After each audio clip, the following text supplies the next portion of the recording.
All right. I think I caused that hiccup on that because I was trying to make sure my mic was muted because I was strangling over here. That's all right. Always fun trying something new. That's right. What's up, everybody? How are y'all? Yeah. I've Hello, got a everyone. very small screen tonight, so y'all bear with me. I can't see much.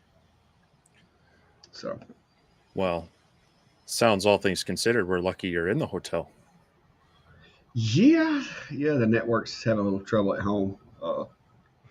My wife's not real happy about it, but I can't fix it because I'm here. So I am not at home, guys. I am actually in a motel room. I know it doesn't look like it, but trust me, this is actually a motel room. Uh, You so done got kicked out. so so yeah, I am on the road. I am actually currently in Orange Beach, Alabama. So I know I had talked to a couple of guys that were from down this way, and hopefully, sometime this week we'll be able to get something set up and maybe do a meetup or something. Tonight was a bit like we were trying to get into get here, get set up, get something to eat, get the live going. So tonight wasn't really a good night for it, but hopefully someday this week we'll be able to get together with some folks that are in the area. I know there's at least two down this way that had said they wouldn't mind hanging out for a little while. We'll get a chance to do so. So stay tuned. Sounds good. Well, And I'm glad you not. made it. I am not sick. I went to a wing place, and they claimed they had some really hot wings. So I asked them for the hottest wings they had, and they had some ghost pepper wings. And so it does have my sinuses a little messed up, but other than that, I'm okay. Little too much capsicum in my system right now. Well, glad you got dinner. Glad you got there safe, and hopefully your week goes well. And yeah, hopefully you can meet up with some of the viewers, listeners down there. Maybe, Oh yeah, maybe not flood them with ghost pepper wings, but to each their own. yeah. Hey, they were good for the most part. We'll see. We'll see how they because ghost peppers will sneak up on you, but it took them a few minutes to really start getting hot. But some Yeah. good wings. So 15 wings was a little more than I needed. My stomach is stomach is full. They're the traditional style, or not like the boneless, chicken Oh tender no, kind the of fake bone. wings. No, that ain't real wings. If it Yeah, ain't on no, a no, bone, no. it ain't a real wing. Right, exactly. That's how No, I feel about it. they're bones, bone in, bone in. All But right. they were good. Well, Uh, well, we got a good house streaming in, and getting filling out here with the audience. And so, if people have questions, go ahead, drop them in there. We'll try to catch them. It'll be probably mostly on me today, as I'm Clark's remote trying. with a small screen. So I'll try to catch them. If we miss them, we'll go ahead and throw it back in there again. But here's a quick one. I don't remember if you've used this or not, but Josh is asking if guys knew if there's a way to frame a project using easel. Now, have you used that software? I forget which ones Frame you've it. used with yours. I have used easel, but as far as framing, I don't remember if there was a tool line for framing or not. I know some softwares have it, but I don't remember if Easel had that or not. Yeah, it's not as popular with CNC operations as it is with lasers, Yeah. so it's kind of hit or miss. And I don't believe I've actually used uh, that software myself. So one thing you can do with any of them is, I mean, it's kind of an extra operation, but you can kind of set one job that just floats like a quarter or half inch above your surface, and just start with that. You know, have it do like a square or an oval or whatever your shape is, and so it's kind of like a fake framing. But that's one way to get it Yeah. done. You definitely would, you know, you'd want to have it either just be the only job on that, or have a pause in there or such. But Yeah, you could. it's a way to trick it.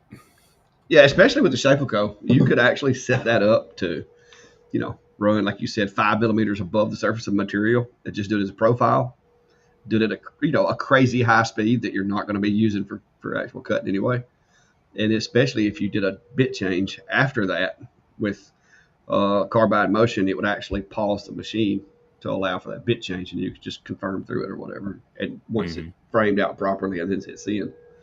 Yeah. But yeah, I don't ever do that. I just know that this is how big my workpiece is in VCarve. This is how big this piece actually is. So I Hmm. don't I don't typically have to worry about It, it with my CNC. yeah. If it's a CNC operation where I need to kind of register it off an existing piece that I'm not going to cut out, I'll generally, if I can, I'll have it start with my origin in the center, and then so I'll make a mark where I want that Yeah. center to be, and then I'll key that into the software. Say use your center as origin, then you just zero off that point, and then it's pretty good. But a few different ways to do it, and yeah, you could air cut it and outline, like Aldrich is saying there too. So. Yeah. Um, I don't know about this. I think it's just probably the lighting for Clack, because he past couple weeks was working on the farmer's stand. If anyone needs more pool time and sun, I it's was fixing to probably say now. me. I've got parts of me are way darker than Yeah, the others, but yeah, but yeah, no, the arms and no, the arms and the my arms and the face. I actually, uh, you know, pretty dark. Well, we've got the lights turned down in here. I've got this one little old lamp over here, so the lighting is terrible in this room. yeah. But I no. mean, I think you've got more Now color than I do right now. underneath here, all of this is very white, but for the most part, everywhere else is somewhat tan. Now my legs are sad, but No, this is a very important question. How did you feel being strapped to a tree while I was camping? guys, Steve, I don't know. I really wasn't real pleased with the role that I was assigned in that operation. I think I could have been more involved in the design, but hey, it is what it is. I Let's just say retaliation will happen. That's coming. Yeah. No, 3D HP. This is actually one of my other colors. I don't have many. I usually only wear the orange, but I actually do have other color shirts. Typically, I don't wear these a lot, but since I've been down here where it's 110 degrees in the shade, I decided to wear them. See, I'm just trying to help make you famous. That's all. Mm-hmm. See? Well, what it is he knew that I would know how to handle a Sasquatch if one showed up. So, Yeah. Yeah, that's so it. that's why he wanted me there. If nothing else, just for moral support. You know, um, it's kind of funny. There's the whole Myers-Briggs personality test, and it tells you if you're introverted, extroverted, and all these other things. I've always flipped between the two. I'm borderline depending on the situation. And I do enjoy going out camping and spending time outdoors, but when it was starting to get dark and I had the fire going and whatnot, I was kind of like, okay, I'm kind of bored now. I'm out here in the woods by myself, no one to talk to. I was just like, well, guess I'm being a little extroverted today and missing people. But no, it was a good trip. It just was, man, that night so there was as I was setting up and as I was starting to do some of the laser stuff, I'm hearing this rumbling. I'm going, is that thunder? Because there wasn't anything in the forecast. And so I hopped out of the screen tent and looked up. I'm like, no, the sky looks okay, but it was very wooded there. And I looked on the radar, and it's just the tiniest little thunder cell just northwest of us, and of course, just heading southeast slowly. And I'm like, come on. And all it did was just raise the humidity crazy levels. And so I did not sleep very well that night. Yeah, it I was can it imagine. was in the 90s for humidity and just didn't it cooled off a little bit, but yeah. So yeah. That's the gamble you take when you go camping.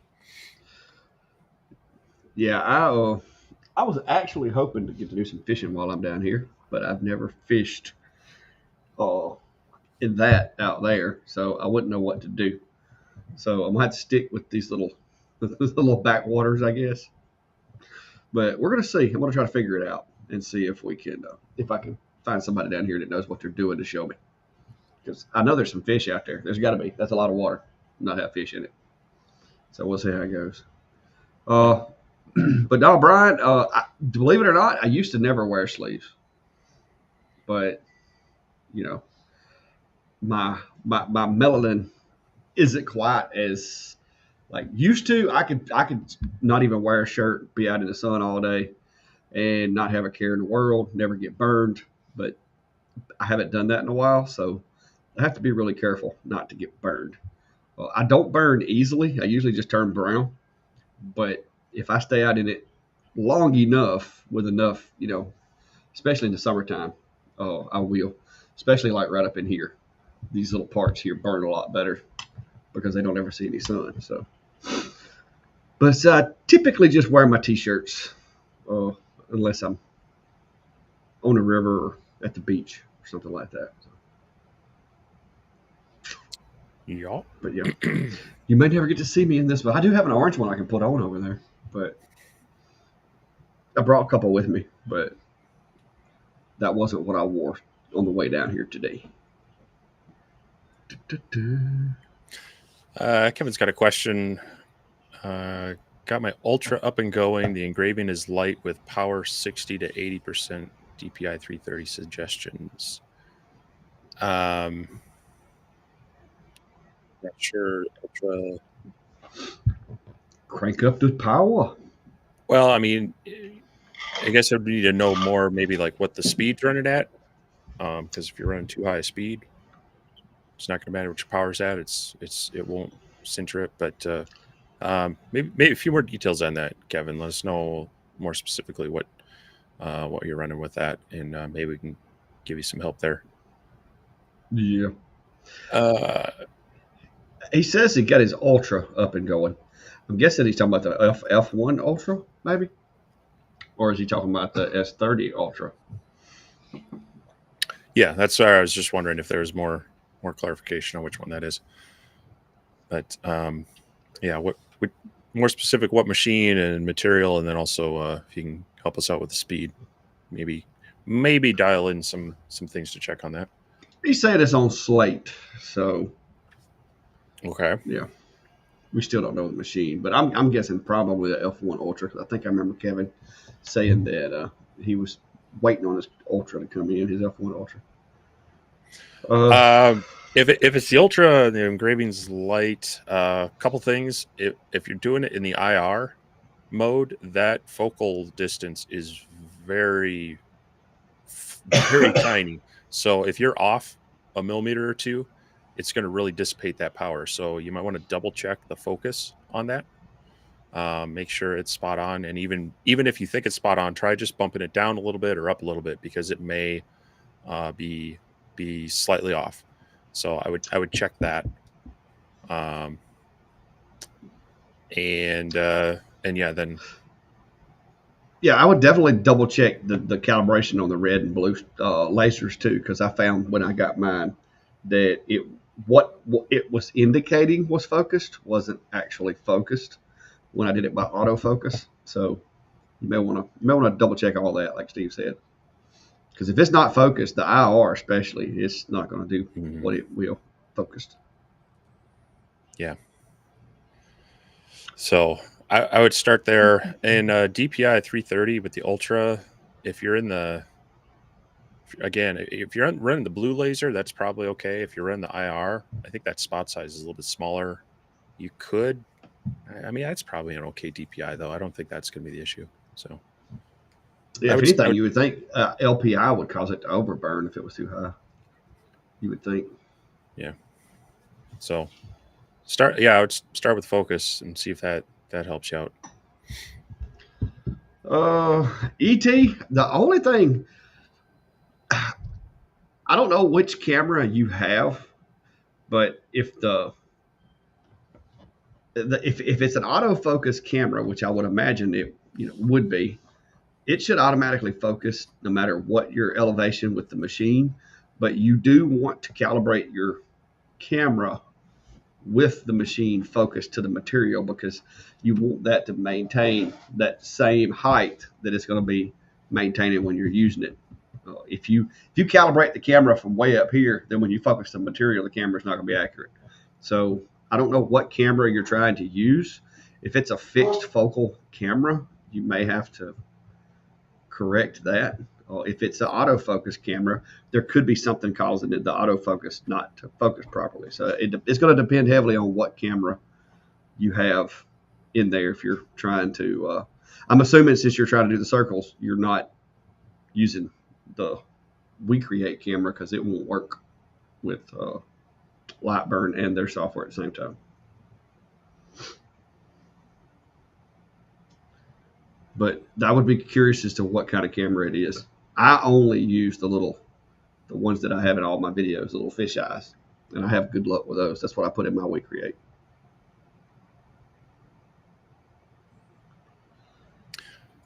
Speaking of cameras, here's another question on that. Gold Diamonds asking, can't get my Rollei 10 camera to work on my MacBook Air. Lightburn keeps shutting down. Is it only shutting down when you plug the camera in, or is it shutting down just like powering up Lightburn no matter what? It's been a while since I've run. I've occasionally tested some things with Lightburn on a MacBook Pro, but I haven't tried the Lasermatic in the camera yet. So I don't have direct experience on whether that's a similar problem on mine or not. Yeah, I haven't used it. I've used Lightburn on a MacBook Pro, but never a Air. The other thing, I mean, on PC anyway, I've had problems with multiple cameras hooked up on the same USB bus. So I don't know if you, I mean, I know it's got the built-in one that probably isn't going to cause any problems, but if you have other USB devices plugged in, like if you have like a USB hub or an adapter, sometimes those can cause data conflicts. So try to make sure that you have just the camera coming off the laser plugged into specifically one USB port on the laptop, because I've seen that cause problems. Yeah. ET, one thing that I will tell you is when you go to the camera calibration, if you're trying to use one of the presets, don't do the full calibration on that camera. You're saying it's the one from my shop, and if that's the case, then you should not. I didn't have any problems with mine. The only thing that you may have to do is either put a piece of material in there, such as a piece of plywood or something as a backsplash, or adjust the lighting, because the thing with the We Create is that lighting can sometimes be a little bit much and wash out the photos, causing some problems. But that's usually easily remedied with a little bit of painter's tape. So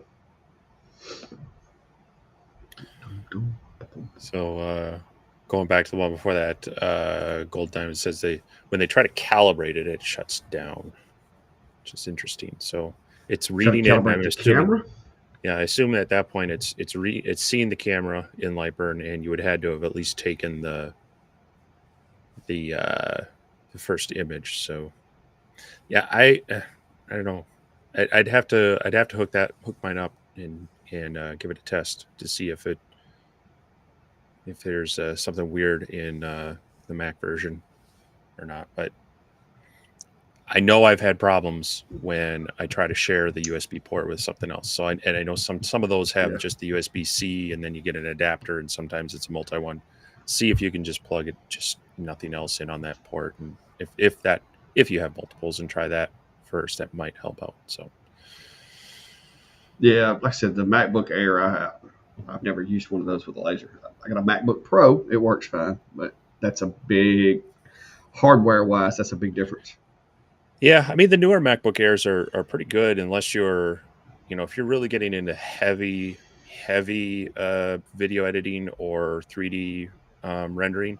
The MacBook Airs are for the casual user, or even just the hobbyist. Even the some content creators will roll with those pretty well. So they're a decent computer, and with Lightbird running really well in it, works well. When you start getting into CNC machines, sometimes you have a harder time getting, then you start having to look at parallels and other things to run Windows, because they're a little more Windows centric on the CNC software, but um, Be boot camping them. still works pretty well for most laser applications. It says it recognizes the camera, but as soon as I try to do something, it automatically shuts down. I don't know why that would cause Lightburn to shut down unless it's just hanging it up. But like I said, different operating system. Not sure. Sup, Cody? How are you, sir? Uh, yep. I wore my red just for Steve today. Well, Steve Ray, first off, has an awesome name. um, but yeah, I'm glad people enjoyed the kind of the off grid laser video I did. Mixed in some camping stuff.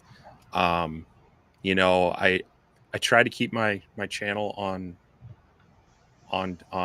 topic of workshop related things and not mix in too many other things. I mean, I do have some of my older RC stuff on there still, but yeah, I mean this is kind of a mixture of some things I do, and I know people have asked about the portable setup in the past, so I thought, hey, let's take it out. Let's try to do more.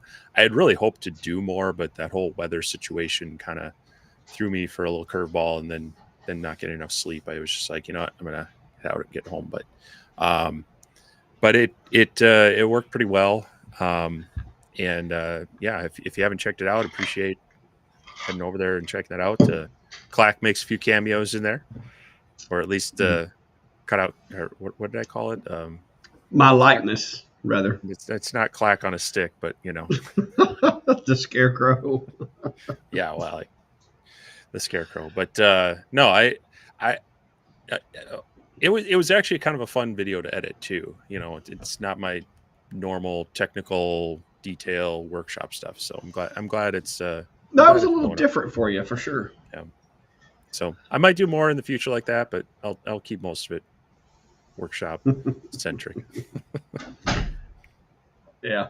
Ralph, I have done a few to where I would remove material with the laser and then backfill with epoxy. Most of the time when I do that, I'm using like black epoxy or some type of color. Typically, I'm not doing clear. But yeah, I mean, it's really no different as far as I could see than doing it with a CNC. I mean, it's the same principle. You're removing material and then you're backfilling it with epoxy. The laser probably, to be honest with you, probably would adhere better because it has the little tiny holes all in it, and it's technically going to be more surface area than if it was smoothly engraved. So, but no, it's the same, basically same principle as if you were doing it with a CNC, uh, in my opinion. Unless Steve has something different that he's gleaned from it. Um, yeah, more opaque colors are going to work better because of the charred look. But the one thing I would say, no matter what, is um, it's going to work better if after you do your engraving, and this is true on CNC or laser, always kind of go in with a real light coating of clear first. Let that fill any voids or any fibers or grain that might soak up the color. Let that cure and then come back with your color fill, because otherwise you might get that bleed through into the grain and such, and that can take a really nice engraving and ruin it when you put your epoxy in. But definitely, it's just something to play around with. It can be fun. Yeah. Yeah. Typically, if, like I said, the ones that I have done, I either spray them like with what you call it? Just like polyacrylic or Yeah, poly, the yeah. rattle can poly, Hmm. or just paint it in there with just like some clear, regular uh, Yeah, you can use a resin. standing sealer or whatever. I like to use, try to use, if I'm using epoxy, I'll try to use an epoxy type sealer and such. But yeah, Yeah. you just want to get something in there to seal that so you don't get the bleed through. So Somebody said something about the bamboos. I'm trying to read through here, but my comment section's tiny. Uh, Greg, I'm gonna be honest with you. I started with the Ender 3 doing 3D printing, and I was able to do a lot with the Ender 3, but dude, the new A1 has taken it to a whole new level. Like some of the things that you had to know, such as how to adjust your temperature to make sure you got good bed adhesion, or how fast to run to avoid the resonance from the machine causing lines in the engraving and or the in the print. And all the research that I did to try to get decent results out of the Ender 3, you don't have to do that with this machine. Like it does the homework for you. Like I have not had a bad print or had any problems with bed adhesion yet. And it's just sitting on my table. It's not enclosed. It's just sitting on my little table. And I was a little nervous printing that 8 hour print for the stand to put the AMS up top. I was a little nervous because my wife and daughters and everybody were at home, but I was at work all day that day. And I started at like 6 o'clock that morning. And shortly after lunch, I pulled the camera up because you can actually access it, like Steve said, with your phone and look at it. And I pulled it up and I'm like, it looks good. So Brandy got home before I did that day, and I'm like, "Hey, go look at that machine and make sure it's not making spaghetti," because she's called me a few times and been like, "Hey, your machine's in here making spaghetti," but it was doing a great job, and I was like, "Wow, I'm shocked that it has successfully printed an 8 hour print with no issues." So far, I haven't messed up anything. Like everything I have printed exactly the way I wanted it to. This thing is making me spoilt. Because it's so much easier. Like all that learning and studying and trying to figure out how to prevent elephant foot or how to prevent, this or that. I didn't need to know that. I just needed to buy one of these. yeah, So these really, I I feel this is finally to a point where someone that completely doesn't know what they're doing can buy one of these. I mean, their instructions on assembly. Now, the A1, I've got both of them back here. So the A1 Mini basically comes assembled. You put a couple of parts on, but the bulk of it is assembled. The A1, all you have to do is really attach the base to the tower and hook up a few cables underneath. They walk you right through it. Very simple.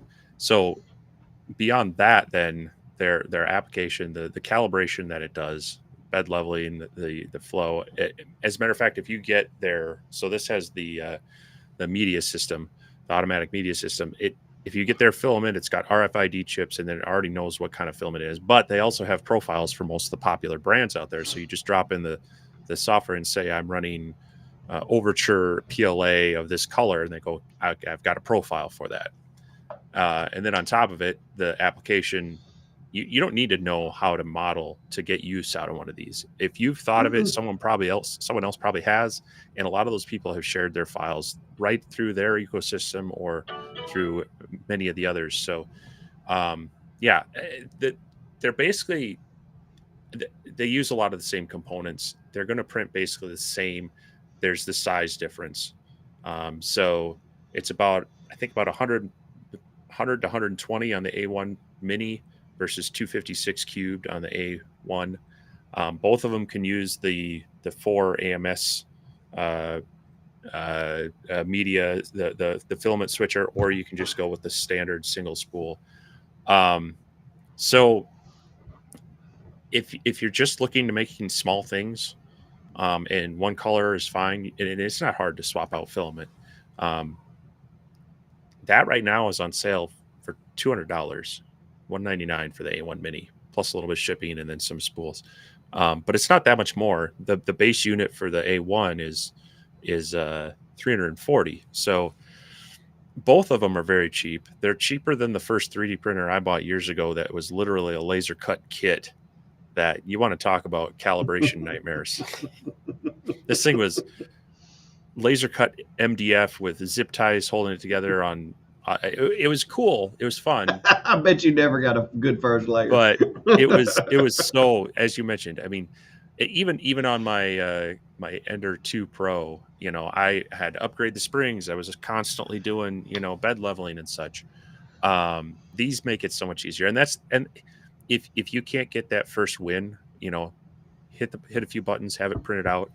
You're going to get frustrated as a beginner. Whereas these make it very simple and let you get more into creating. Well, so. Just like for instance, and I'm not knocking my Ender. I had the Ender 3 version 2 Neo. I upgraded the bed springs. I upgraded it with the Fusion tablet, the whole 9 yards. Sprite extruder. I mean, I did everything I could to it to make it a little faster and a little better. And it done okay. Like, it served its purpose, but it was one of those things to where it would be printing fine, and then you wake up one day and go to print, and it will not stick to the bed. So you got to recalibrate everything. You got to play with your temperatures. You got to make sure that your filament has been ain't absorbed too much moisture. I mean, it was just so many variables that a lot of times it would get frustrating because last time I used it, it worked perfect, but today it won't. I can't get it to stick to the bed for nothing. So far with the new one, dude, it just works. Now, I do want to get me a better system for my filament storage for long term. When I'm putting it up, I do want to get me a dehydrator to put it in, but that's a small problem right now because with mine being in the house, hopefully there won't be any major ups and downs with the humidity. But so far, that thing, the bed adhesion, the stuff is stuck until it gets down to room temperature, and then literally you can just pick them up and they just turn loose. They just pop right off. I don't even have to twist the bed. Literally they just pop right loose.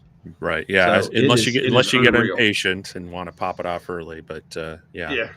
So I mean, the other cool thing is this is the first one I've had that has the automatic media thing on it. So this is printed in 2 color. And I just did it by layer, so this is kind of raised off the top of this basically coaster thing. So you could of course have it be flush, but that's the thing is every time it goes to change filament, it does a purge, and it's got to pause, dumps a bunch of filament out, switches back. So the more times it switches between filaments, it's time, and it's also wasted filament. So if you're into a lot of the miniatures and the props and the things like that, and you want the multicolor for design aesthetics, it can do it. It's going to slow it down and it's going to waste filament, but it is cool when it does it. Functional though, I mean, it's more of a novelty thing for me, but it is kind of cool that it does that. I mean, the other cool thing is if you're printing out a larger item and say you had a black spool that was almost out, well, you could load up another black spool over there, and it technically should, once it senses the one's out, it go, okay, we got to switch over to the second black and just keep going. Whereas if you ran out of filament on other printers, you better be there to catch it. Otherwise things cool down and you get weird layer stuff. So yeah, I'm really impressed with both these. I bought the A1 Mini on that sale, and then when in talking with Bamboo and things I was doing with it, they've supported both David and I, saying, hey, why don't you guys play around with this one? So it's a game changer, dude. I'm really happy with this, and this is one I would honestly feel comfortable with someone that's fairly new to it. Say, get this one, start playing around with the app. Oh, I felt bad because my buddy Chris was wanting to get into it, and I told him, I said, well, look, Chris, since I got this new one, you can have the Ender and learn it. And I mean, because it does a good job, but after I've been running this one for a few days, I'm like, man, poor Chris. Poor Chris. Yeah. Because it is. It's like You don't have to have a degree in engineering to work that much the bamboo. Like literally, you just tell it this is what I want to make, and this is the filament I'm going to use, and they've got everything worked out through the cloud and everything to where it fixes things for you. I was even concerned that by putting the AMS up top, it was going to cause it to shift more and Yeah. just change the whole resonance of the machine. But so what I did is I did those prints. Once I put the machine together, I got it in its set up resting spot. I went ahead and ran full calibration, the resonance testing, the XY test, all that. Just let it run for. It takes about 20 or 30 minutes to run all those tests. And the very first print I did, perfect. I was like, okay, I'm very happy with it. I really hate that I'm not there messing with it now because it has been fun. I have been running that machine every night since I got it, and it's done me a good job. But it is a lot easier than the Ender because you don't, like I said, the thermodynamics of plastic is really not a concern with the bamboo. You just figure out what color you want, put it in there, download the file, hit print, and it works. So it's nice. So definitely better than the Ender that I had, even with all the upgrades. Yeah. But and Extreme Elements made this comment: buy a bamboo if you want to enjoy printing. Buy an Ender if you want to modify and upgrade, and learn what 3D printing patience is. And that is one of the if you are someone who likes to tinker and modify things, these are very closed source. These are like Apple. They're not going to let you play around with the hardware. They're not going to let you play around with the settings in there too much. And so they do work. They work well, but you're kind of stuck in their ecosystem and what they offer you. Now, they do. I would say one of the downfalls on these, not really downfalls, but disappointments. They do have a camera built on there, and it's okay for checking on it, but it's not great. And so that's one of the upgrades I see a lot of people do is they'll mount like a Blink or a Wise camera on there to get a more like real time view of what, because the other one's like it's like one frame every 10 seconds or something like yeah, I that. was going to say the frame rate on it is ridiculously slow. But I mean, it works for what it is, I guess. Yeah. So if you like tinkering, and like being able to modify it deeply, this might not be the one for you. But if you just want to be able to, like this is a print in place hinge. I just popped it on there about 20 minutes before the stream just to play around with it, and it came out perfect. And there's no binding. It's there. It works as a hinge. Yeah. That's just kind of some of the fun. If you're building a case for your or an enclosure for your laser, you need some hinges. You could print them out. They're not going to be as strong as brass, but that little toolbox that I made for my A1, like it was a print. It was a one print, the full thing printed in place, and it's actually got hinges, and the hinges work. Yeah. So this one, I found this one too. This one's similar to yours, so it holds all the tools for it. And this lid either snaps on the top, as long as I don't have the bags in the way. It either slides onto the top like this, or you can flip it around and slide it on the bottom as well. So, and that's just, it was a member created item. And that's the cool thing about this is it's great when you can make your own files. And yes, I know Woodworker Gene asked, will we be doing some tutorials on that? I do plan. I want to show how to make some basic ones at least. And I'm gonna force myself to use like Tinkercad. It's a free online thing that someone, but that's the perfect thing for people getting started in 3D printing is using some of these free basic modeling tools and then being able to import it. So yeah, definitely.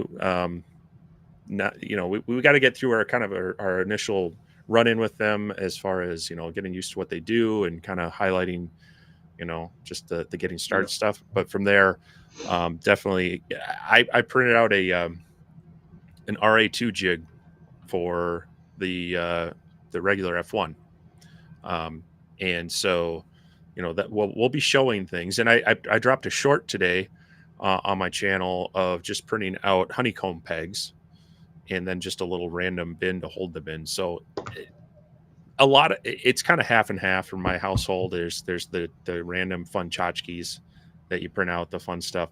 But then there's all the little useful things. My wife's always asking me like, hey, there's this camera thing. Can you print that out as well. So yeah, it's Yeah. there'll Well, be more out there. and you can also come up with some pretty interesting CNC hold downs. That's one thing that Yep. I like about like with my Shaperco. I can actually download uh, their build files for the CNC hold downs from them and print the same green hold downs that come with the machine. Now they're not going to be the high pressure injection and molded, ABS or whatever, but they'll work. So that's another cool thing is you can just make your own tools and stuff with it. But somebody asked, do we have a Facebook group? Extreme Elements. We have the laser engraving community page. There should be links to it in the description on Steve and I's channel. Hmm. Both of us have links to the group, and that's kind of where we just kind of troll through there, like share pictures and keep up with you guys, answer questions and stuff like that. I think Cody, a few other guys in here are members is also as far as like 3DHP. I think Jerry is a member there, and we just kind of troll through and answer questions and try to help you guys out. So Yep. yeah, we also have the map. If you want to put your name on the map, you can do that as well with those links there. Yeah, we've got links down to that. There's a form you can fill out, and then also a map. That reminds me, I'm going to need to check that and make sure I import any new pins tonight. So, Yeah. um, but yeah, Patrick's was saying the P1S is an amazing printer. That's kind of like the next step up in the Bamboo line. That's more their enclosed printer, and then when you're wanting to get into some more specialty filaments, and actually that gets I believe into a Core XY. So if you think this one's good with the bed Yeah. slinger, you definitely want to check that out in the future. Well, That was the one I was looking at until I saw the A1 Mini was $200. I'm like, well, shoot, Well, I that could mentioned probably to replace my other one. them. Yeah, I mentioned to Bamboo during my emails that I would like to be able to do ABS, and that I felt like the the, the next one up would be what's this, the P1S or whatever would be a good candidate for that. And so we'll see. They mentioned that might be in the future. So Hmm. we'll see if it comes through. If it does, I'm gonna be in a mess because I'm out of space in the house. But I'm gonna be honest with you. I got a buddy that's like, if you get another one, I'll tell you. I'm like, dude, I may with the way that thing runs, I may just have two of them. I may just have my own little print farm because I'm telling you, no comparison between the Ender and this thing. The speed that this thing can achieve, even as a bed slinger, is unreal. Yeah, I was yeah. I was shocked. Well, I think if you got the P1S, you'd probably swap out your. Well, I don't know. I mean, I like having the mini and that size because a lot of the projects like those honeycomb pins, they fit right on that bed, no problem. I could print out probably Yeah. 30 at a time if you really need that Well, many. the print But speed of the Mini is probably real comparable to the full grown A1 too, is it not? they're basically the same. Yeah. Yeah. So I mean, Hmm. a lot smaller footprint at least. Yeah, it doesn't take up as much space, especially if you're okay with just one color at a time. You like I said, you can hook this up to it, the AMS multi unit. The same one works on both, but yeah, I'm leaving that one as a single spool holder on there, and I left mine down. I thought about printing that thing, but I've got the space over there for it, and plus I didn't want to block my NASA sign, so I mean. I Yeah. just left it on the shelf there, but it does widen the footprint there. I guess if I did set up a farm, I'd be looking at something else. Yeah. Gray, that looks like you used my my machine profile because my profiles are saved on my Z drive. But if you'll just unlink that, you can go back in there and relink your libraries. That's just a simple setting with that machine profile. Just go down to your libraries for your burn and either unlink that one and create a new one or link the existing one that you have. But that's when I re-import machines. Sometimes I have to do that too.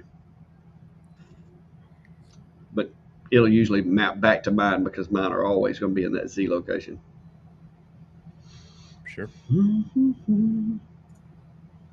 North Alabama Smokes asking, has anyone ever cut Mylar material with a diode? Got a customer wanting me to cut templates out of Mylar for a craft shop.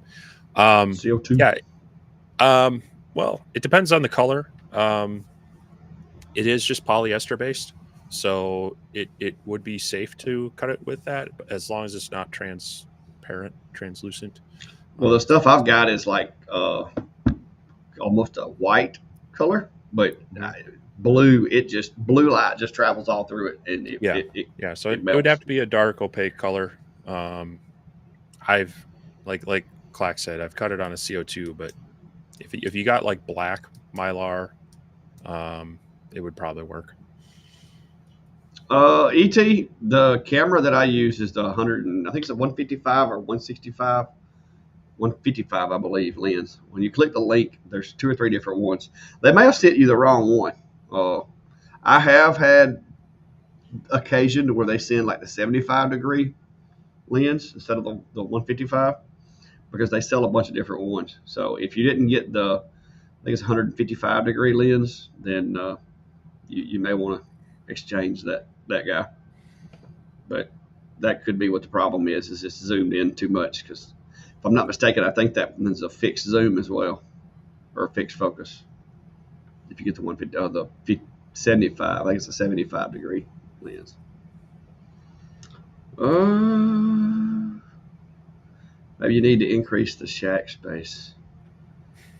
Oh, I definitely need to increase the shack space. I plan on building me a building eventually, but I got to retire first. Yeah, I've now expand. Now I've got the 3 workspaces because no one else in my family they don't like hanging out in the basement so much. So I've got this office area down here. Well, now I've got actually the 3 printers sitting up over there, but I I also have the other item if I can get it to show up. Maybe not. It's not going to play nice. There we go. That. Uh-huh. So Is that your fancy X tool crafting machine? that is the fancy X tool crafting machine. I'm gonna tell May May.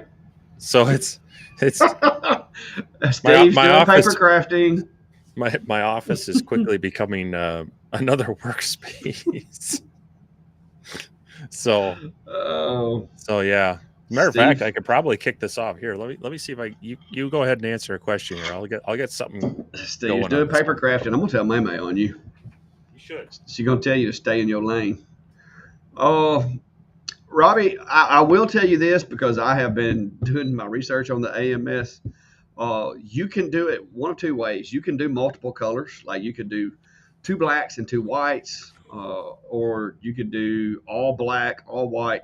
But you can use it basically to, like, if you're printing in black, and let's say you've only got a little bit of filament left on the roll, you can actually go into the settings of the machine and set the AMS to basically, when it runs out of filament on this roll, to exchange it over to the other one. So the benefit that I see with the AMS from a single filament perspective is, instead of like with my ender, to where you wind up with these spools that have like 6 feet of filament left on them because it wasn't enough to finish a job. With these machines, you can in fact run that roll completely out and then have it substitute the next roll in there, and then just fill it up to where, like, basically when this roll runs out, just go ahead and start sending this color, and you just set those to the same color. But yeah, you can use it for, like, basically to have like a never ending spool of filament. uh, I've got mine set up to where I've got the black, I've got white, I've got some green, and then orange. But I also have thought about using some of my old Creality filament and stuff with it, as, like, you know for supports and whatnot. But heck, the way it's working right now, I really don't want to give it anything other than just the stuff from Bamboo. So what you got it doing now? Is it cutting paper, or is it marking, or is it lasering, or what's it doing today? So this has it's got the pen module in it right now, and their pen's kind of like the fine tip Sharpies. but Mhm. they fit the carrier, and apparently maybe Cricut pens work in there as well. So you can set it to Hmm. either a line mode or a fill mode. So the one that's already in there is actually just a line mode. That one took about 5 minutes. This one says it's going to take maybe 16 because it's going to actually fill in everything. So I guess it's kind of hard to see that a little bit. But anyway, it's going to run for a little bit. But yeah, it's just stuck down. That pad in there is kind of that sticky back stuff. And then it's just a regular piece of copy paper in there with a pen to play around. Yeah. Jeff, yes, so the in the short video I did out on my channel, there is honeycomb pins. They were actually off of the bamboo. It was one of their online models, and I had to upscale it because the weave worked more for like the Elegoo honeycomb, which had closer to like a 7 millimeter weave. I upscaled it by, I think, about 17% to get it closer to 8.5 millimeter, and that fit into the Lasermatic honeycomb really well. But I'll try to find that, and I'll reply to your comment on the short with the link to the one that I used. But yeah, it's a nice. Actually, let's see if I can do Tell you what's this. crappy. I bet I got 10,000 bottle openers in my shop, and I ain't got one with me. Let's see if I could share this real quick. So this is the file that dropped right into the. And then I just went ahead and well, I had to select them all, and then took the scale factor and went like 117 to increase them after just doing the math with the calipers, and then I printed them off that way. So Sweet.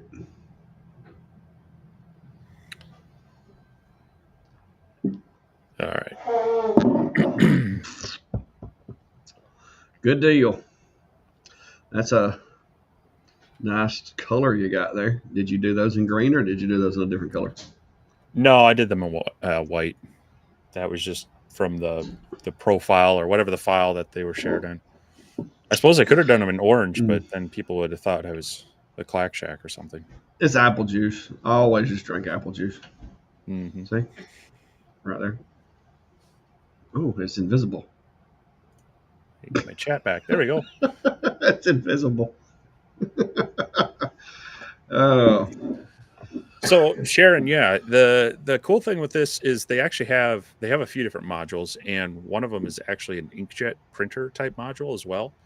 So I literally just unboxed this today, and just these are the first two things I've been playing around with. But from what I understand, without the riser, the issue you run into is there's not a lot of Z adjustment on here, and so it kind of expects it to be down at that paper level. So if you don't have the riser to make that somewhat adjustable, you could drive the pen into a thicker object, and then it's not gonna work. But in theory, you could draw or print on wood, just as you're at, it's got the cutting modules and whatnot as well. So there's a foil embossing module.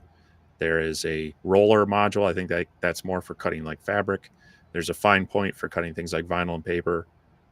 There's a heavier blade for cutting things like leather. And then it's a 10-watt module. They're apparently coming out with a 20-watt for laser cutting. And then like the inkjet mod. I think that's most of it. There's about 5 or so different things on there. Wow. So yeah, Yeah, so that's like a Swiss Army knife of machines. Yeah, it's I I'm always, and I told them this when they asked me about it. I said I tend to be a little leery of all-in-one machines, but Yeah. with this kind of being aimed at more of the crafting thing and the different things you can do with this, that's a little bit different than something trying to be a laser and a CNC router and a 3D printer all in one. So Yeah, that I'm gonna have to put May on you for that one. I'm just gonna throw that out there. I am going to throw you under a bus with May because she's always telling me to stay in my lane and don't be cutting paper with my lasers and well, stuff. well, So maybe what I need to do then is just find one of her project videos and say, all right, so you saw how May did it. oh, she's gonna get you. She'll get you. One of her people gonna tell her that you're gonna do it too. Hey, she got snitches all over the place. they'll dime you out. Well, she's far more creative in that realm than I am. So Yeah. we'll see. Maybe next time I come down there, I'll have to schlep it with me, and we'll go hang out at her store for a bit. See what trouble we can I've get tried into. giving her lasers, but she this one. She hasn't really been into them yet, so we'll see. This one might be the one that puts her over. Never know. Now, Brad, I just I gotta use one of my cups. Oh, there you go. It makes my cup invisible when I go up here with it too. Woo! But it's one of my black cups that everybody said wouldn't be black for very long. It's still black. Oh. Oh, Steve, please tell us you have Defenders. No, that's not Defenders, I don't think, is it? I don't know that I have that on there. It's been a while since I've gone through the game list on there. Because I have a few different emulators on there. So it's got like Atari, it's got Super Nintendo, it's got Sega, it's got some just general arcade ones, but I'd have to look. Well, Sharon said when you do a video on printing on wood, you need to make sure you need to make sure you do a video when you do it. She said. Yeah, I think that this is the kind of thing where it would be interesting to, like the kids puzzle things where they will take their name or animals and things and do the cutouts. I think this one could do that interestingly in the fact that you could legit multicolor print out something, whether it's their candy cane letters on their name or the animals actually being printed on there, or you could use it to print out and cut out and glue on and such. So we'll see. That's part of the problem with this machine is that there's so many different things you can do with it. So what you're saying is you're going to be making. What you're saying is you're going to be making videos with that machine for like the next 3 months. Well, I don't know. I mean, it's almost like information overload where you're like start thinking, you start getting yourself into just a rat's nest of ideas, and then you're like, well, what am I doing with this thing? So yeah, it'll be interesting to see what I come up with for it. I'm really curious in the different mediums that it can cut and how you can kind of combine those. So it'll be kind of fun, a little bit different. Yeah, true. ET, I'm glad you figured it out, bro. That's definitely sounded like what it was. But yeah, they sell two different lens types for that camera. But yeah, the I think it's 155, 165 degree lens is what I run, or maybe it's 135. Anyway, they have a fisheye and a non-fisheye. But glad you figured it out anyway. See you later, Greg. Have a good one. STL Woodworking.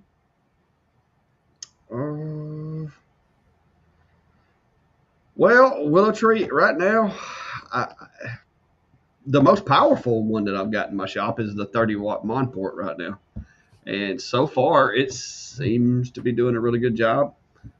I haven't ran it, for a terribly long time, but as far as the being able to set it up, having MOPA capabilities and all that, so far, I'm really digging the Monport one.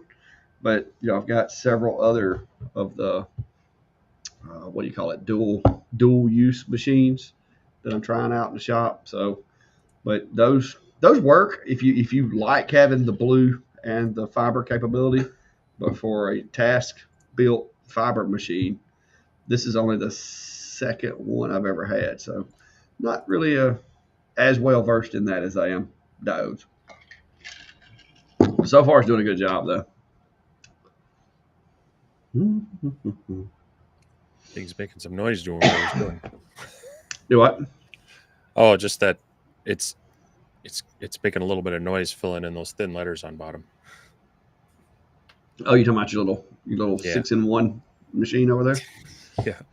Hey, if they would throw a spindle on the side of that thing, they'd have it covered, wouldn't they? Well, like I say, I'm you get too many things and then it just becomes sure it can kind of do each one but doesn't do any one well, and so that's where maybe you mix one or two things, it's okay, but you start getting too much, Yeah. something's going to suffer. So I mean, the Swiss did a really good job with it with their little army knife. It worked out pretty good for yeah, but appreciate it, Rich. How are you doing there, sir?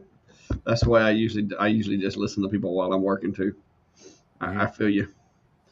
Oh, to the left, an inch or two, it will look like you have a halo. Oh, if I inch to it like right here. Well, I can change the background. That was just kind of the most suitable, I guess you could say. But I have, I have other stuff. Let me see what else I got in here. I mean, I could, if we really want to, like, I could have like a cool laser background right here. I've got that in several colors. I mean, if y'all need it in a different color. I don't know why these pictures were taken like this with all these random colors, but hey, that's from back in the day. I don't know. Half the stuff that's on my laptop, I don't even know where I got it from. Like there's a picture of an Acer. I don't know what I was doing. Maybe I was just playing with the camera one night and a light. I bet I got myself a light and I was like, oh, this light's cool. I can make all kind of weird pictures. Yeah. Cali Vapor's asking, my Atom Stack A70 runs into the frame on the right side. Did I miss a connection? If it's on the right side, that the homing should be the front origin. Left. Yeah, the origin sounds like the origin might be bad. Wrong. Well, I was going to ask for clarification. Is it when it's homing or is it like during a job or whatnot? Because if it's just turning on and running into the right side, you might have your origin backwards. If it's during a job, then double check your file setup, or I just derailed a little bit there, but make sure you're in absolute coordinates. Yeah. Check the absolute coordinates. Make sure that it's not starting from current position and actually using its home location. So. Yeah, the lighting in this terrible. It's making me look white. Yeah. I'm getting accused of having makeup on again. When I frame and then I autofocus and frame again, it happens. Yeah. The autofocus. When you autofocus, A70 shouldn't be doing that though. Does it give you any sort of error when you autofocus?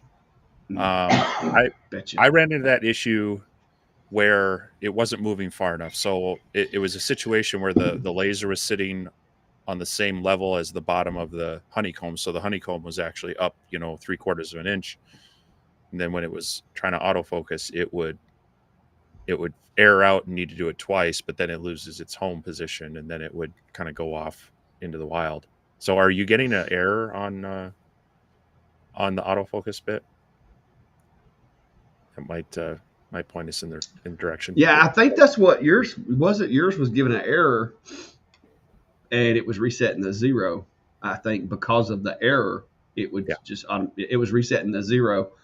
Yeah, so I bet that's what it's going to be. I bet the Z-axis needs to be recalibrated. Like you did yours. Yeah, I see that. So I don't have any cattails in my videos today. This is Pippin. She said, "Pimp, it ain't easy." No air pressing the button on the machine, just hitting the frame air sound.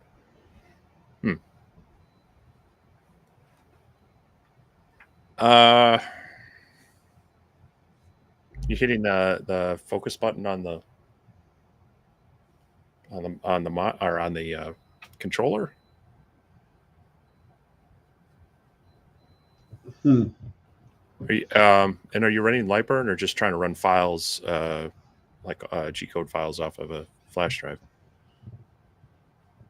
So, because that's one thing that at least in Lightburn I was getting the error that the autofocus was failing because of I forget the exact error, but basically it wasn't detecting Oh, industrial motion.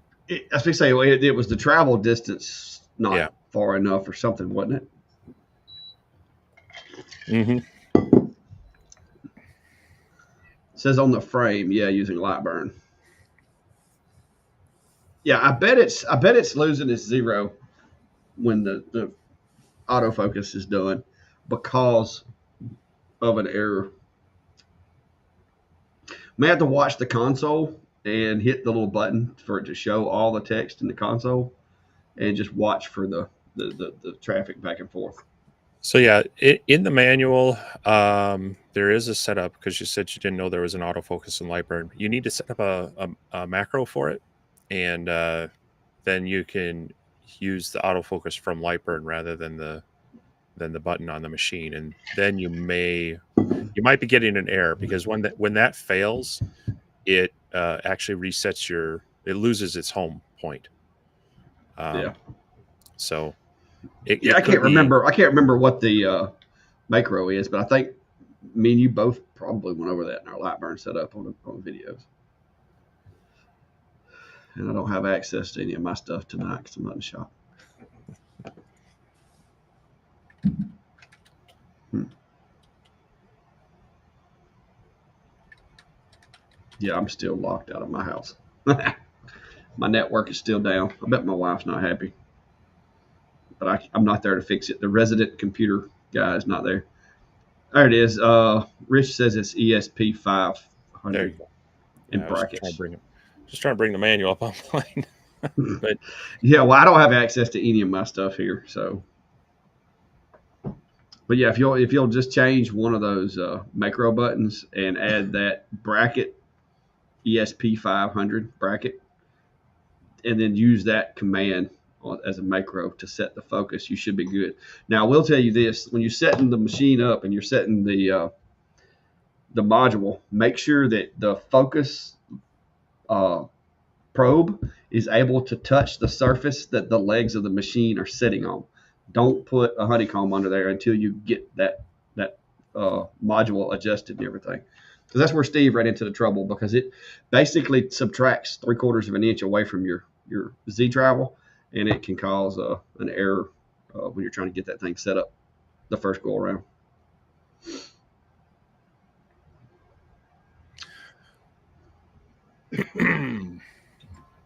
yeah.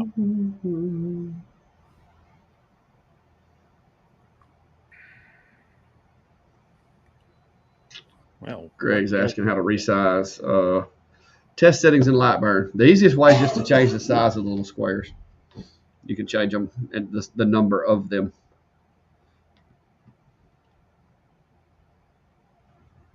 The little squares. If you make them 5x5, it's going to take up twice as much room as if you make them 2x2s, 3x3s.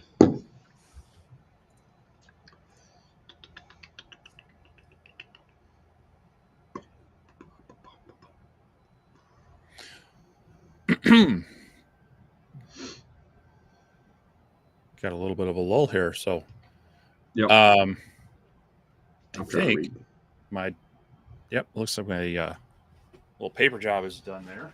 Oh, look at you. Your paper crafting is done. May, I'm going to get May on you.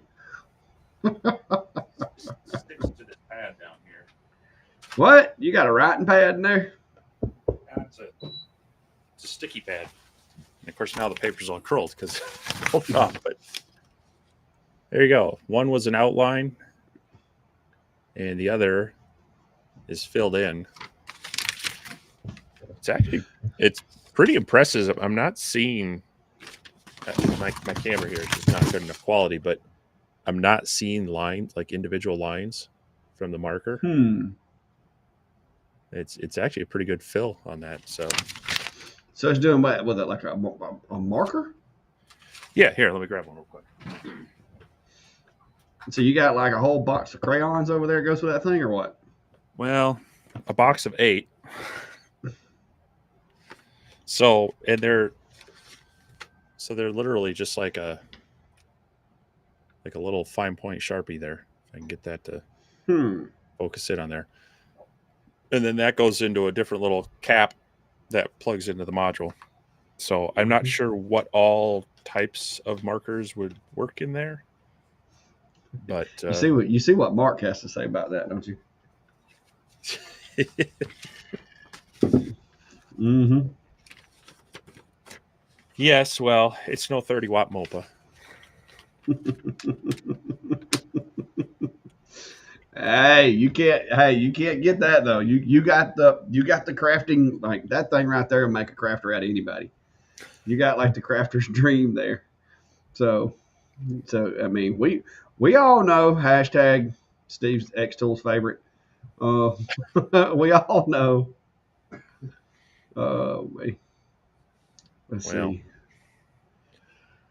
It's definitely interesting to test out. But this is all I've done on it so far is draw 2 pictures. You got a long way to go. This one took a little over 5 minutes, and this one I think it was said 16. So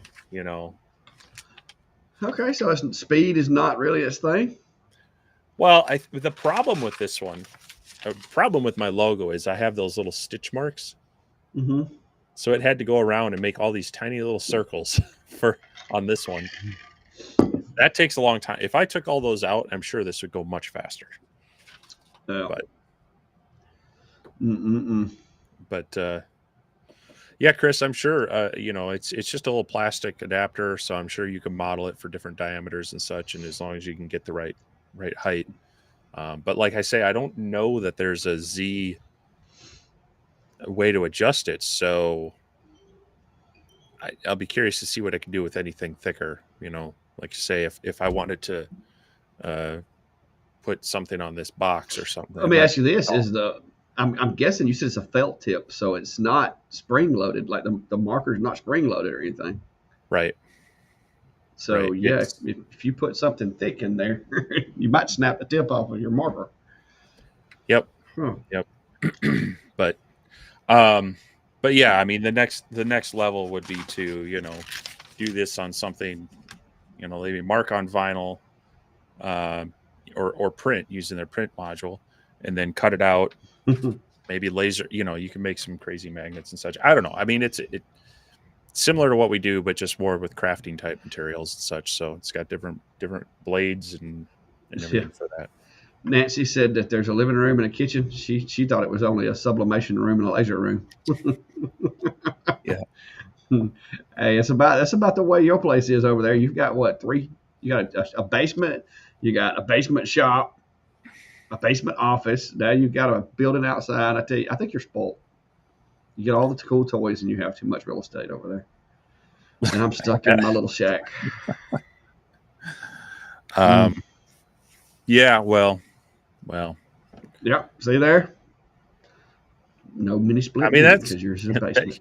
You may have noticed in my videos and other things and live streams, I've been spending more time down here than out in the main shop. Yeah. It's part of the reason. Greg, you can move it using the in the speed test. There's a center of like, I can't show you because I don't have a computer hooked up to this machine, but there is a center of work area, and you can change that setting to like 50 or whatever to move it to different corners of the work area. Yeah, there you go. That's not going to do it, right? Hold on. I got to redo that. Because that was just... It's a pop-up window. Or it's not in the main one, so... Oh, yeah. Yeah, your screen capture is not going to see it. Yeah, There I it is. would. Like I said, I can't do it. I can't do it with my. Yeah, there it is. So you want to change the Y center and your X center, and then that will move it around your workspace. Um, I can't really. They don't really show that in the preview, but yeah. So what I do is I will adjust my Y center, X center, and then I'll do a frame, double check that it's in the right spot, and Yeah, then make sure it's once got you're enough good to room. go, yeah. Once you're good with that and good with all your parameters, go ahead and hit start. So Yeah. Cool. Glad you got that because I would have a hard time with it on my little screen I got going on right now.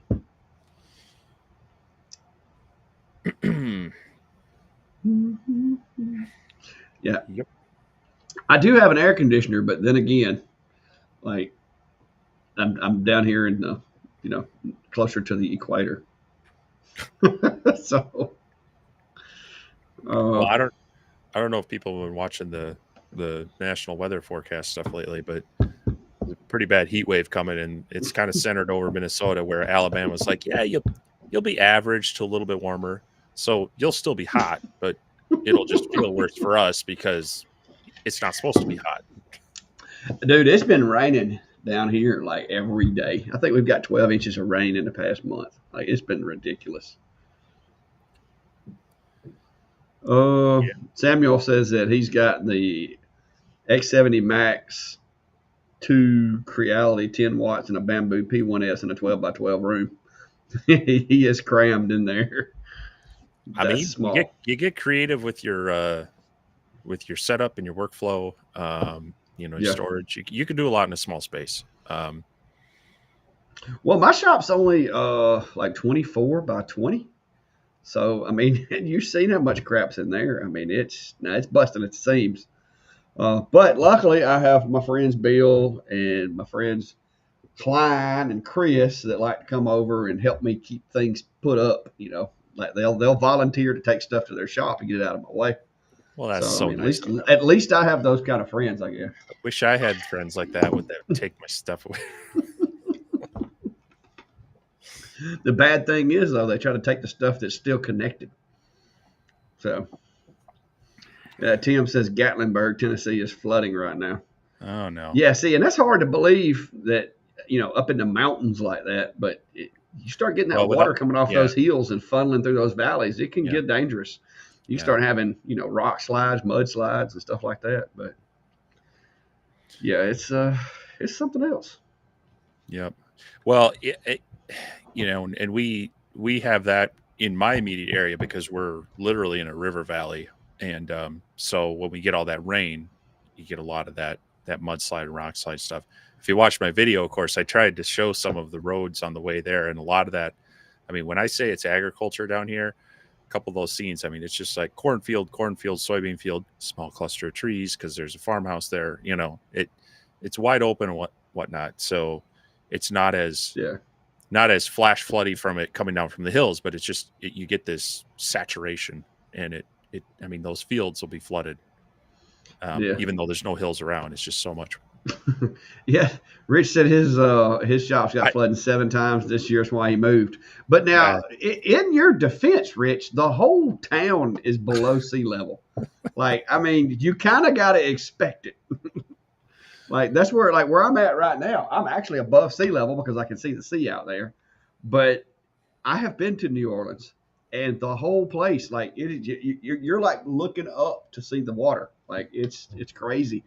It's crazy how that place is as far below sea level as it is. It's like a big bowl. If it ever gets water in there, which, like I said, during Katrina, I can remember what that place looked like, and it was no fun. Oh, he says he's well, 4 foot above sea level where he's at.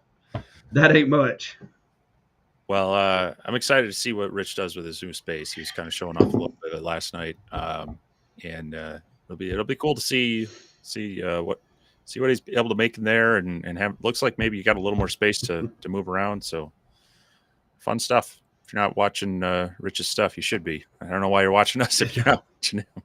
Yeah, if they're watching it, chances are they already know about Rich Yeah. for sure. Yeah, I got plenty of people volunteering to take the MOPA. See, that's not a problem that I'm having right now. Just getting rid of it. Everybody, Klein came over the other day. I did get Bill. No, it was Chris. Chris took the Niji 4 Max with him. He's wanting to start doing some stove covers and needed something that was capable of doing a stove cover panel. So he took the Niji 4 Max with him to do stove covers with. But that one was hanging on the wall, not really bothering me, but I can use that space to hang something else now. So, but yeah, it's hopefully it's going to slow down a little bit. Now that I've got Steve has the multi crafting machine, maybe that'll keep X-Tool busy for a little while. Because I don't know that they would get me in trouble. Because if I got one of those, May would be all over me if she saw me like printing on paper, cutting paper, embossing some kind of paper. I mean, so. Well, I will. I'll see if I can foil emboss the Clack Shack logo on stuff. I tell you, she's going to be like she tells me, "Stay in your lane. Stay in your lane." Yeah, but yeah, no. If people have curiosity about now they're calling it the M1 Ultra, but even on the retail box I got, it's also called the M2. But it's a multi-device machine. If you're curious about what it's something it can do or a project, shoot me your ideas, because I gotta figure out some things to do with this. And I always appreciate when I can tailor it more towards what people are curious about. So, jeez.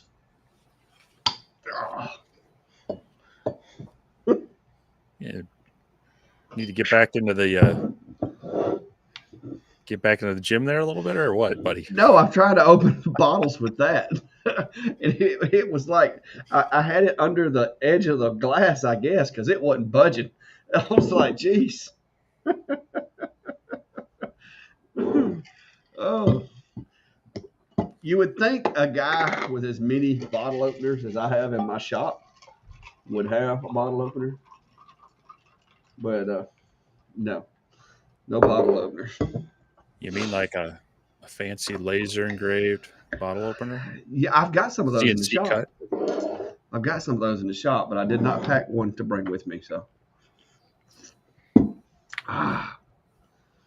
no, nobody had.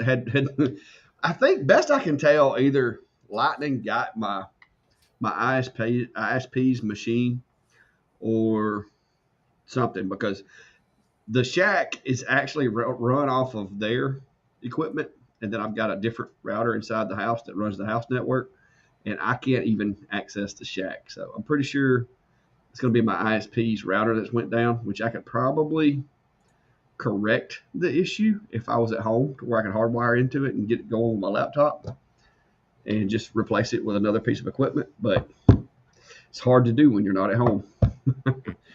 And I have no way of getting in there right now. Let's see if anybody. I'll be right back. Be right back. So let's see what else we got here. Yeah, I think Tim's a little clairvoyant, but yeah. So 3D printers coming out, as far as some content coming soon. Talked a little bit about the M2. Of course, I also have a number of project videos that I'm looking forward to sharing with everybody as well. It's been a bit of a busy summer, but I'm trying to get back into it. And so looking forward to that. And the semester startup at fall will hopefully mean I get to even take some vacation days. So definitely more things coming soon. What does the M1 use for printing? Let me go grab that module and see what it looks like. Tim, what you predicting my brakes on me, man? What's going on? Well, I did come straight in from going to eat too, and drank quite a few glasses of tea with my Carolina Reaper hot sauce wings that I had. They really weren't that hot. I asked the lady too. I was like, "Hey, I want the hottest wings that you've got." And she said, "Are you sure?" And I'm like, "Yeah." And she said, "Well, that's going to be this one." And the guy from the kitchen's like, "No, you want these. These are hotter." Okay. What So is that? this is the ink module. Haven't even opened it yet. So it's apparently an add-on. Look like they blurred the bottom part. Not sure if he has on shorts. Yeah, I got on shorts. I got on shorts. See, Uh, woohoo! easy there. That goes on your other channel. Oh, now the background's blurred because I'm in a motel room, and I didn't think you guys would find that very interesting. Seeing how it's and this lighting is terrible, so that makes it look a little better. But yeah, Found the ink what is? module. I was going to say, what is that? It looks like you've been down to the dispensary or something.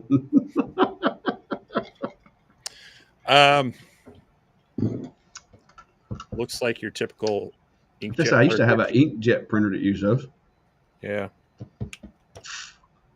So I mean, it looks very suspiciously like some other brands' ink cartridges. Have to do a little more research on this, but Like a HP maybe. kind of, yeah.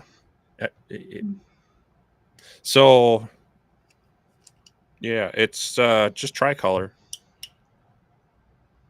There's no black. Hmm.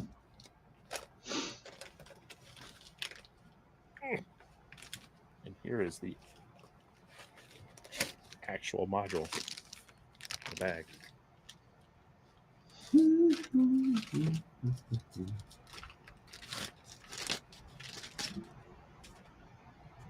There we go. So these things Wow. just kind of dovetail in, and then it's got the pins on there that lock in, and then there's a little lever that drops down. So And that's the module for doing what now? That's the this is printer. the inkjet. This for the inkjet module. So this swaps out Where with like the does laser okay? module as well as others. So Hmm. Well, all right then. Somebody's asking about sharks. I don't know if they're talking about me, but so far I haven't. We literally just got here earlier today and went and got something to eat and came back, and that is it. Here's something. Face has got a little red spot on it there. Got into something. anyway, Stone is saying Evening just got into laser stuff, been in 3D printing and vinyl cutting for a few years. What is the hinder to you'd like to have to know prior to start into this hobby? With lasers, it's just like any other computer controlled machine. You can spend as much money as you want to spend or as little. There's all kinds of upgrades and just little rabbit holes to go down. But it's cool. It's fun, and you can make a lot of cool stuff with it. Because I have run the gamut from lasers to CNCs to 3D printers to you name it. so I would say two things. Contrary to what some places will advertise, you want to run this in an area that you can move some air through. You want good ventilation. Hopefully, either your laser comes with a good enclosure or you can build one around it. It's really a must-have. It's really hard to do these unless you've got an open air carport in really good weather. It's hard to run one of these without a good ventilation setup. The other thing is just plan on start out with some cardboard and such, but just plan on burning through material. I mean, that's your best way you're going to learn. And anytime you learn take on a new type of material, just plan on you're going to need to destroy some of it, running material tests and experimenting and whatnot, because no two materials act the same.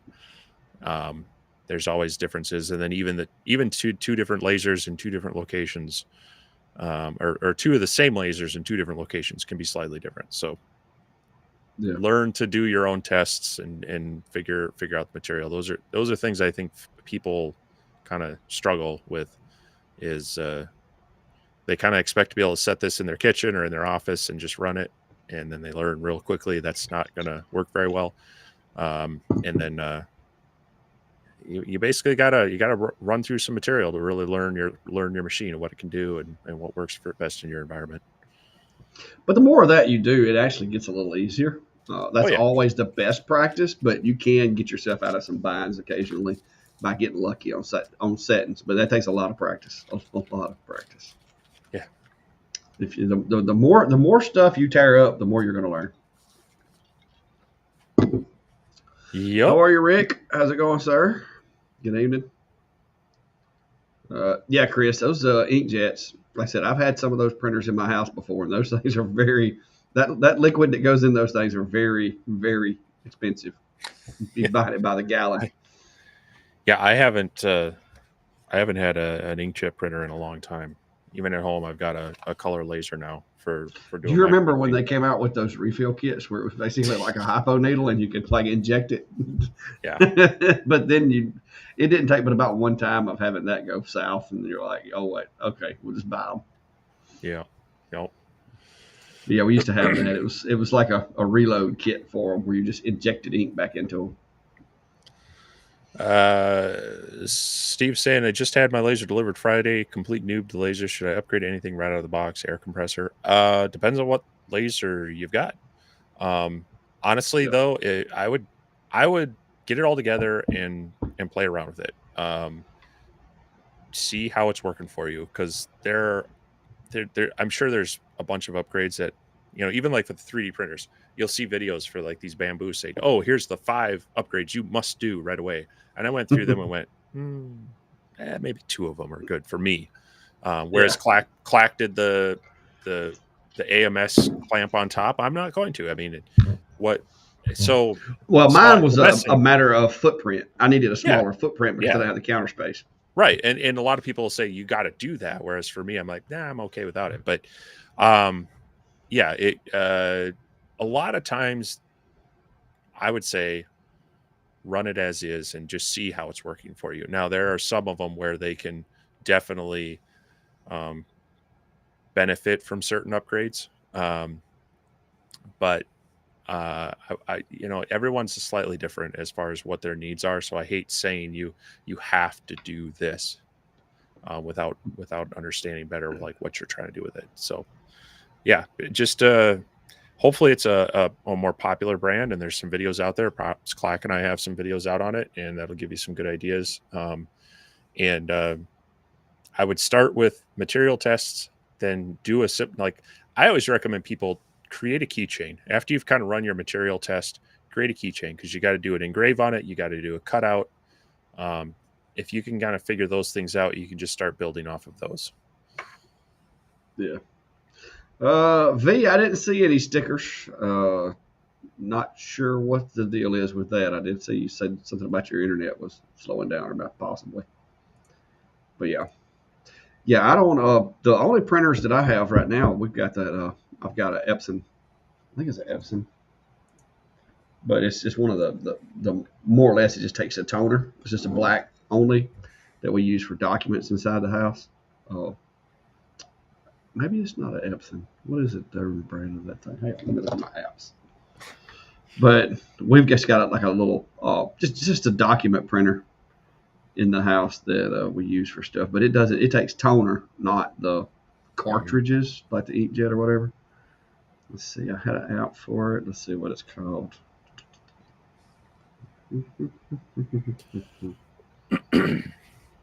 What? Oh, Brother. That's it. It's the Brother because that's the only printer on my computer. Duh. But it's just a regular document printer. HL L2305 printer. Yeah. But we had to replace the toner in it the other day, and I didn't even know it took toner. So we don't use it a lot. We've had the thing about 5 years now. Well, that's the nice thing about a toner-based one is that it doesn't dry up, it doesn't clog up. I mean, it can, the rollers and such can dry up, and then you start getting issues with it. But it's that was my problem with a lot of inkjets is that they'd either the ink would dry up or the nozzles would get all clogged and dried up. You could Yeah. sometimes revive them with like alcohol and such, but if you're not printing too often, it's almost cheaper nowadays to pick up an inexpensive color or black and white, just laser, and that stuff will last you a while. But it just sucks when you go to replace the donor cartridge because you're like, "Ooh, those are not cheap," but they Yeah, it thousands of wasn't it papers. wasn't terribly cheap, but I mean it wasn't as bad as I thought it would be either. Because we had to buy one the other day. Yeah, 2305. but yeah, no, I've got my HP LaserJet here, multicolor. Yeah. But yeah, the printer itself's only like $165 on Amazon, so it's not too bad. But like I said, all we use it for is just printing like documents, tax paperwork, and stuff like that. I mean, we don't do anything heavy on it. If we need the heavy printers, we can always take it into town and do it there somewhere. But yeah, Sam, that's a lot of ornaments. Hopefully you're getting stocked up or have a pre-order on them and such. So awesome that they had the need for that. But yeah, it does definitely sound like time to do a good cleanup after running that. uh, Tim's asking about the Sonic Pad work on the bamboo. I don't think so. The whole object of the Sonic Pad was to be able to run a different operating system on the Ender as opposed to the very limited controller and software that it came with, was to try to get a little bit faster software. I don't think that the A1 would benefit from that because I think the controller in it is already leaps and bounds above what the Ender came with. So because I'm telling you, just straight out of the box, it outperforms my Sonic Pad Ender already. So if anything, it's amazing. Now, like I said, the Ender is an older machine. That thing's been around now for what, 5 or 6 years? I mean, it's been around for a Well, while. I mean, Ender's been around. I mean, that's part of the problem with Ender is that the number of printers they have. It seemed like every other one was maybe good or bad, and Yeah. the Creality Ender 3 Pro Ender 3 version V2 2 something Neo. something. Yeah, it's just like it's hard to track which one specifically everybody had, Yeah. and so Mine was a Ender 3 version 2 Neo yeah, with a Sprite extruder, upgraded springs, and bed adjustments with the Sonic Pad. So technically, you had to install the machine not as an Ender 3, but as what they called it, fast Ender was the hmm, profile that they created for that. So there's a lot to it, but this one is just so much easier. And that's, you know, telling people that haven't gotten into it before, you know, pros and cons, the Ender compared to the bamboo. It's like, okay, skip all the headache, just go with the bamboo and still get really 20-minute benchy, 20-minute benchy. Like that's unreal. And it was, yeah, and the one I did was awesome. Like it printed perfect. I yeah. was I was really impressed. This one came out pretty well. There's like just one line that a layer shift ish. Yeah, it's not even that. It just there's one line around the bottom, but like the overhangs are pretty good. Yeah, So yeah, for a 20-minute job, and which like 5 minutes of that was like calibration and flow stuff. So yeah, yeah. it's hard to beat these right now. Uh, Robbie Clack doesn't have the A1 Mini. I do. I haven't done the top mount, but I've seen a few people do it for a single spool, and they've had okay success. You do need to move the filament inlet on the Bowden tube, but for me, it's okay where it's at because I got to have that space back to the wall for the bed that slings around anyway. But I've seen other people do it without having any issues, and he put the whole AMS system on top of the larger one, the regular A1.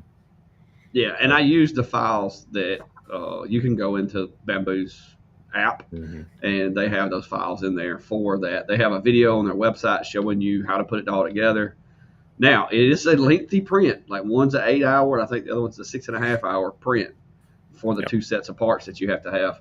And instead of doing mine in white like they did, I did the leg supports and the leg stiffeners and everything in white, and then I did the actual mount and everything in black because I wanted to go with the black and white theme instead of just all white. And I just kind of wanted to balance the load on my filament because I had way more black than I did white, so I went that route. But it turned out really nice. I think it looks pretty sweet. I don't know if y'all saw the videos. I've dropped a couple of shorts with it in the past few days, but it's doing a pretty good job. Rick, I'm not actually on vacation. I'm in a conference. I'm at Orange Beach, Alabama, which is right next to Gulf Shores, right near Pensacola, Florida. Like you got Pensacola that way, and Gulf Shores, Alabama, back that way.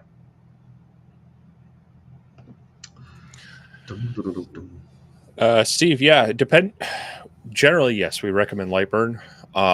There are a few lasers, specifically like from Xtool, that because of certain features work better with their software. But they're pretty good about making a fair amount of compatibility with Lightburn for theirs.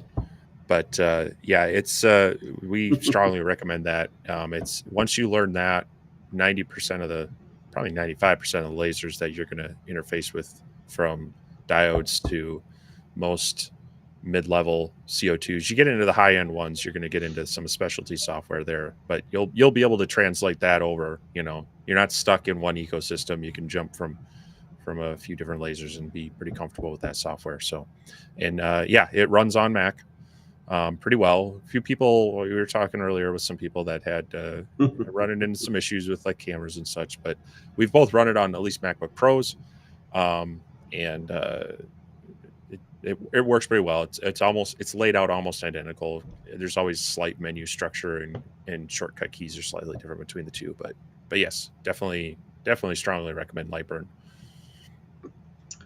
Well, Rich, if they get down here and need something, tell them holler at me. But yeah, I'm in Orange Beach. I'll be here for a few days for a work-related conference, and we just got here today. Got settled in. The conference starts tomorrow and goes, like I said, pretty much the entire week. So, but yes, I am in LA, Lower Alabama, and it is considered to be Alabama's redneck Riviera. That is true. When you retire, you can start going to other conferences.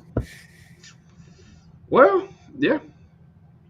Well, I will be going back to Atlanta this year. And I think Brandy's actually going with me this year to Atlanta. She says. So we'll see. I'm going to go to that one again, Workbench Con. But yeah, they're leaving there in about an hour to come home. Well, it's actually pretty nice out there. There's a lot of people out there on the beach with flashlights looking for those little crabs. I don't go out there a whole lot because where I live is real sandy, and I get enough sand where I'm at. I did think about maybe trying to go out there and do some fishing, but I really don't know what I'm doing out there. I hear there's catfish in the ocean, but I don't think it's going to be the same catfish I'm used to catching back home. So I've heard they're a lot bonier. Brian says he's struggling with the P2 laser and engraving canvas, 3 colors, yellow, red, and black on top coat. Any tips? Test. Yeah, this is one of those areas where it does take a number of tests, and also it really requires you to get your painting, your application down really consistent, because you're burning through those layers to expose the colors, and if you go really heavy on one but then really light on the next one, your power settings are going to be a little bit off. So it's a bit of an art form figuring that out, but there's also a little bit of science between figuring out if you can get your canvases covered consistently, with the same method, and try to get the same number of passes, the same flow, then you can start dialing your settings and such. And in those cases, less is more. It's very easy to blow through all the layers of paint and even get through the primer coat on the canvas, and then you just end up with like brown. Yeah, I was gonna say, you got to start out really, really low power with the spray paint stuff, because especially like black paint or red or orange, it's not going to take a whole lot to knock that paint loose. So you're going to have to start really, really, really low with your power settings. I will say that I have found it easier doing that kind of stuff if you have like the more reflective paints, like the lighter colors under the bottom. It to me, it's it just kind of adds a little bit of that extra security. That if you're a little too hot, the lighter colors are a little more forgiving to not like totally just disappear. Mm-hmm. So, but that's one of those things you've got to really love it to play with that, because I don't know that there's any situation to where I would feel like I could make money off of doing those consistently, because it's more of an artistic thing that you just kind of got to do it because you like it, I think. Because the results can vary drastically, like you said, depending on the paint, how thick the paint was, how thin the canvas, the temperature at the time you engraved it. There's a lot of variables. So Yeah, I try to do those in. I try to paint my canvases more in bulk. So I'll try to do like 3 or 4 at a time, and my first one will just be sacrificial test. You know, if even if I even if I have some settings that work well, I will retest them just to make sure my paint application was about the same. Um, and yeah, you're gonna need to run it fairly low on that CO2. So it's gonna definitely blast through that pretty easily. uh, Tim, I don't know that be honest with you, the ones that I've done, I use regular spray paint, like Rust-Oleum. Was it the 2X? I love that Hmm. stuff because it's Yep. easier for me to get a consistent coat with 2X than it is any of the others. Just because I don't know if it's just because I got practice with it or what, but I just use regular spray paint, and I have the ritual, left, right, up, down, 45. Uh, as far as the manner in which you put it on to try to get a consistent pattern. But that's all I've ever used. I've never used like brush type paints or anything like that. So Barry's saying Opelosa catfish is as good as it gets. Wonder if that's what's in. Wonder if that's what's in that water out there. I may try it. I went and looked to see how much I could find. I didn't bring any of my fishing stuff from the house because I figured that the Coosa River stuff wouldn't be adequate down here. But there's a Walmart nearby that has like a little, you know, uh, fishing from the bank starter kit that I found. So I may wind up getting me an umbrella and a chair and going out here and sitting after we get out of class. It's not one of those little Barbie fishing poles, No, is it? no, no. It actually looked like a pretty decent rig. I could use it because I fish below the dams a lot. And next time you come up here and go hang out, I'll take you up there down below the dam while they're generating, Hmm. where the water is expelled from underneath and it looks like a volcano of water. That's some of the best fishing you'll ever do.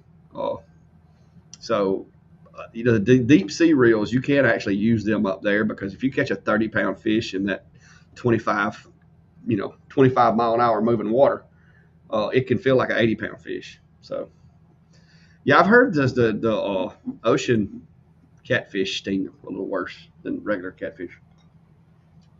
So I don't know.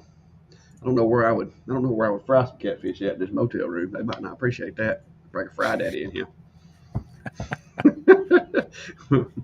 Have my fry daddy sit up out here on the balcony. But yeah, yeah. Willow Tree saying that he's like a 350 to 650 speed and 11 to 16 power. And yeah, especially on a larger CO2, you're really gonna have to dial it back as far as the power output. I haven't Yeah. really fooled with any canvas since I got beyond 20 watt diodes. But even with the 20-watt diodes, I'm running like 5-10% power output. So And sounds like Willow Tree did a series on YouTube. Uh, yeah, commented earlier on that, so you know maybe a good source there. Check out the video series on that. Might pick up some tips on that. So, but yeah, it's definitely one of those. Gotta work out the process, take some patience, learn it. But I mean, once you get it down, you can make some pretty cool stuff. Pretty cool. I've seen a lot of people do some amazing work with that. I've had mixed results because I usually get impatient or move on. It's one of those things that and that's why I will prep a number of canvases. Is that if you only do one or two, you do your material test on the one and then you screw up the other one. Well, now you got to go out and paint, and you got to wait and let it dry each color, and then it usually is better. I have found let that paint cure a little bit longer because otherwise it gets really gummy, Mm-hmm. and it can it has a different effect. So I that's where I struggle. It's like, all right, do step 1, 2, 3, now wait 24 hours, and you're like, but I want to finish now. So what you're saying is you lack patience. No, not that at all. Yes. Yeah, I do too. Oh, Mark said go get you a pocket fisherman. I actually have one of those little brown things when I was a kid that you could fold up, like you know what I'm talking about. It had a tackle box in the end of it, as seen on TV ones. I had one of those when I was a kid, but I don't think that would work out here. Yeah. But if I do go get me a reeling rod, I'll bring you. I'll try to make some videos. I did bring my little DJI magnetic camera with me, and of course I have my glasses. This little thing. Yep, I have that with me. I brought it with me. I started to bring my DJI, but I was like, I'm gonna need my hands free if I'm fishing, so I'm gonna clip that. Yeah. Thing. Speaking of this is one of the things I was going to look into some 3D 3D printing. fixtures for. Yeah, You know. done been there. There's actually several little enclosures that you can make that are Yeah, already they have the already have the files out there. I've seen some of those. But interestingly enough, so this one, it's got the camera on the front and the screen on the back. But if you're doing like vlogging, selfie style stuff, I almost wouldn't mind having one that could like incorporate your phone underneath it as well, Yeah. just to make sure you're framing it right. I'd used mine in my video when I first got to the campsite, and it was just kind of I was testing that out. Actually impressed with how the internal microphone on that worked pretty well. So, Yeah. but Tim, I will tell you that the cracking pattern is going to be due to like basically you painted a second layer on top of a layer of paint that either was not all the way cured or whatever, and it'll do that. It'll look like mud, like it in a mud hole. It'll just start cracking and folding up. it it can also be from different types of spray paint. Yeah. So anytime I'm doing this, I always make sure I use the same brand. So like if I'm using Rust-Oleum 2X, I get all three whatever colors, same brand, same style, because their agents can mix and cause the The cracking. dry time's a little different. Yeah, you don't want to go mixing them up. But I have found even using the same type paint, if you put a thick coat on there and you let's say you set it out in the sun and the outer part dries in the sun, but the under part still isn't quite dry. If you put another layer on top of that and it dries real fast, now you're going to have those little cracks Yeah. because the part underneath as it dries, it's just basically going to pull that stuff apart. Well, and you got to pay attention to their recoat times because you either got to do it within the time where it's still going to kind of adhere and gel to it, or you got to wait till it fully cures. So, yeah. Yeah. But like I said, those things are a lot of work. They're cool when you get it to work, but there's a lot of work. I've got some, and I played with them and played with them and played with them. I'm like, you know what? I can get some pretty cool results, but it's a lot of work just to be on a canvas. Mm-hmm. But it is cool when you finally get it to work, and you've got like I say, I did like a bumblebee, I think it was, and I had like yellow and black, and it was just it looked pretty good, but it's a lot of work. Jeffrey, I've actually done more with the canvas boards now. The canvas over the frame is fine, but if it's not stretched right, or you can end up getting more sag in those. Whereas the canvas boards are going to give you a little more consistent hard surface that's not going to sag. So I mean, unless your end result really needs that framed canvas look, um, the boards seem to work really well, and they're thinner, so they're if your end product might be finished off easier. So, but I've done both. I just kind of like using the canvas boards because they the less bulk on there. Yeah. tell you what, I'd be kind of interested to see, but it would be kind of cool is some of like those X tool screens for the screen printer or whatever. Hmm. If you used those up and like completely removed all the the material, make you a little frame and stretch those on there and do some painting. That'd be a Well, I cool mean, little recycling project, I guess. in theory, you should be able to remove all the emulsion and then reapply emulsion to it. But I have found in my work with that they don't like to when The you reattach stretching. them to the frame, they don't stretch out as tight, and Yeah. you're never going to get them back in the exact spot they were before. So Yeah. yeah.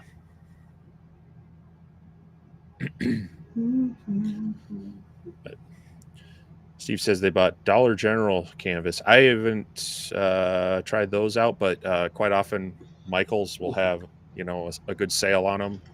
Usually in their bulk packs of depends on what size, but usually you get like at least 4, if not 8, of the boards, or 4 or 6 of the framed canvas ones. So I mean, definitely. Speaking of crafting and whatnot, Michaels and Hobby Lobby, pay attention to their sales. It's good way to stock up on miscellaneous things. You never know when they're going to have a 40 or 50% off, or a buy one get one free on their Yeah. those shadow boxes that work well with the mirrors. Just sign up for their email alerts and grab them when they're on sale, because hey, it all counts towards the bottom dollar. Oh yeah. Yeah. It's like I said, it's a rabbit hole with lasers, especially the different materials. Like I said, I have spent so much money playing around with different materials, and then it's like, you know what, I'm moving on. This rabbit hole's been deep enough. Well, it's like the stainless steel coloring stuff. Oh Lord, you know, yes. I eh, getting that material and burning through it. You're just kind of like, okay, this isn't cheap. You know, this isn't your Luan plywood you're burning through. No. Oh, speaking of which, guys, I have found me a new distributor. I'm gonna Oh, wait. Yes, I have found a place near my house that I can get a 4x8 sheet of birch plywood. Now he said it's technically probably not Baltic birch because of the stuff that's going on in Ukraine and all that, but it is birch for plywood, pre-finished. That is awesome. I mean, I've played around with it. I haven't brought any of it home yet, but I can get a 4x8 sheet of pre-finished for $20. Yes, yes. They have every hardwood that you can think of. Like they had mahogany. They had mahogany slabs the other day that were 16 inches wide. Now it's expensive, but for CNC projects and for laser projects, they have quarter-inch cherry, quarter-inch black walnut, quarter-inch birch, quarter-inch maple. I mean, they had all, and they had it pre-finished and not finished. And so I've got to get a day off where I can go up there. They're more of a wholesaler. The guy told me they actually sell to what you call it? Dang it, the expensive wood store, woodcraft. Woodcraft. Okay.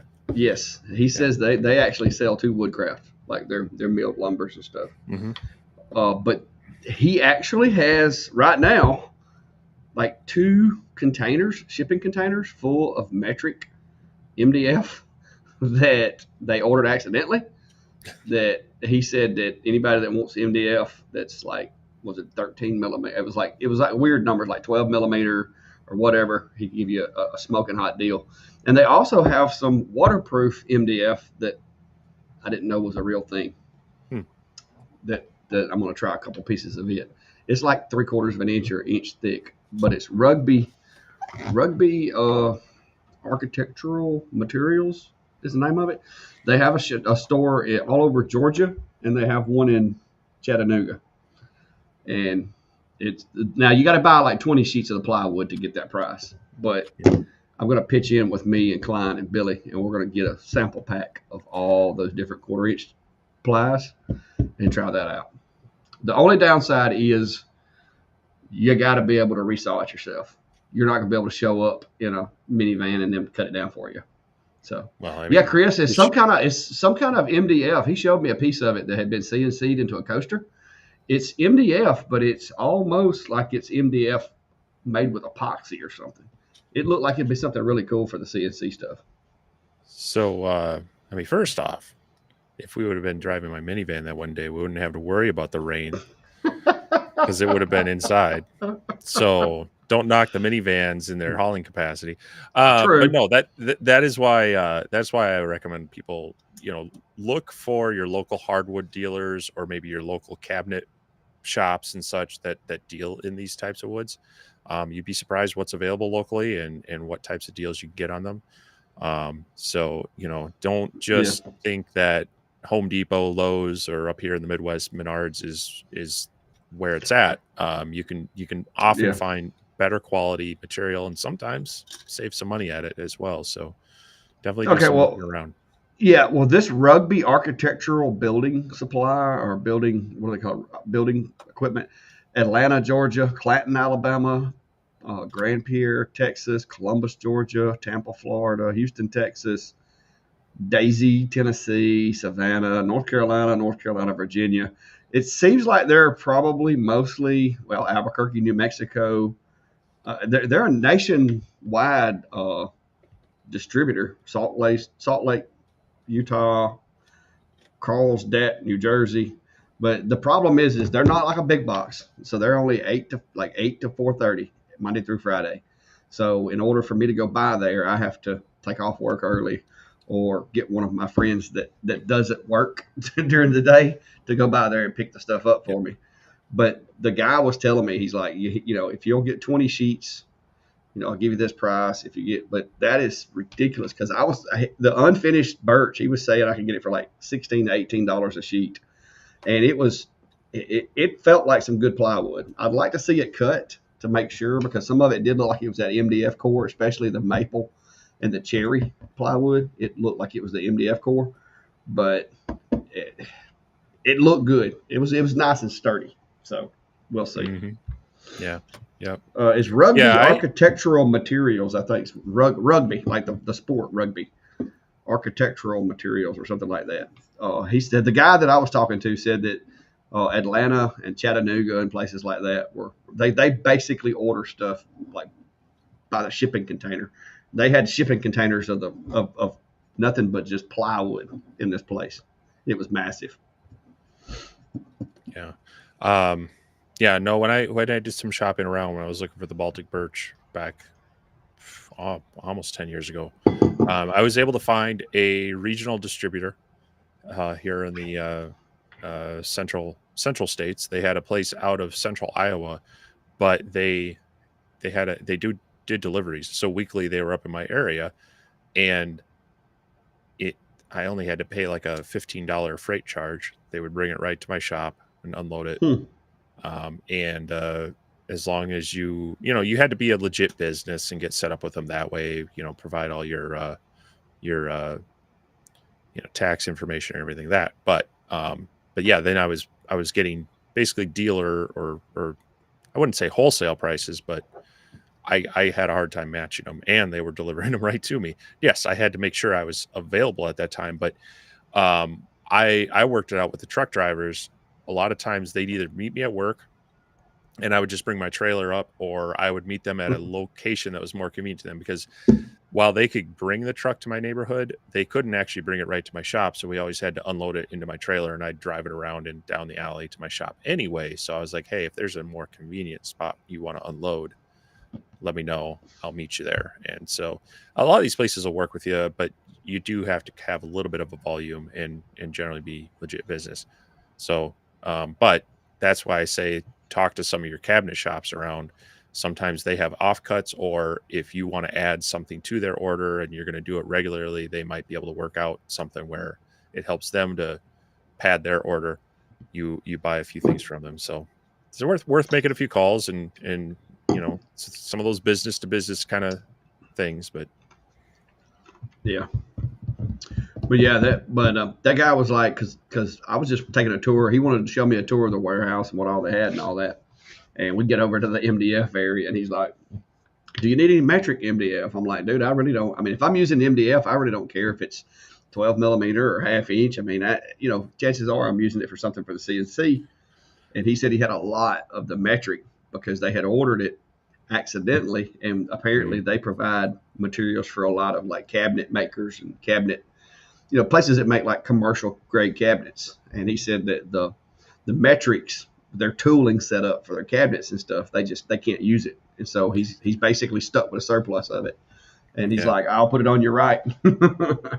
So I'm gonna get back with him when I get back home and get a chance, because I'm getting to where I need to re-up some materials. And if that birch plywood will work and it's that cheap, heck, I'll start using that instead of the Luan, because it looked like it would be a lot stiffer, a lot more resilient material than what I've been using. So sure, especially the fact that it comes with like the different, maple and all that too. Because normally, those sheets are like 12 by 24 sheet. You get 5 of them for like $25. For me to be able to buy a whole 4x8 sheet and break it down, that would be for $20. That would be awesome. Yeah. But I mean, speaking of Baltic birch, that's all metric, or the real stuff really is metric. So that's where, when I'm talking about, I'm using 3 millimeter Baltic birch, that's really close to 1/8, but it's not, it's a little bit under. Yeah. Same thing, 1/4 inch, 6 mil, and yeah, I ran into that. I actually ran into that when I was making my stands. They needed to have that dimension, the way the things fit. And we ended up getting, it wasn't a big order, but it was a few sheets that they had just enough thickness difference that it was throwing things off, and it was very frustrating. So I can totally understand the cabinet makers going, yeah, no, we're not retooling for this slight difference in thickness. So yeah, he said that because he told me, he said, if you got a need for this, I'll put it on your right. He said, you can bring as many trucks as you want, I'll put it on your right. I'm like, he's like, I can't get rid of it. He said, I got these big pallets sitting here with, and containers slapped full of it, and it's just stuck. Hard. Well, I mean, yeah. But I was thinking it would be good for spoil boards for machines, or for replacing your spoil boards or capping your spoil boards on your CNC, because do you really care if it's a millimeter or two thinner? Well, and you could even build the bulk of an enclosure out of MDF if it's at least half inch or bigger. Yeah. Oh, he had some he had some MDF up to 1 inch thick MDF, and thicker, but they had like sheets of like 1 inch thick MDF, and I was like, that is insane. Nice. But cool stuff. Bill, the thinnest I've ever, I mean, I can actually cut material on my sawmill thin enough you can hold it up to the sun and see through it. But typically speaking, I'll cut cedar and stuff like that. I'll cut that cedar down to like 1/4 of an inch.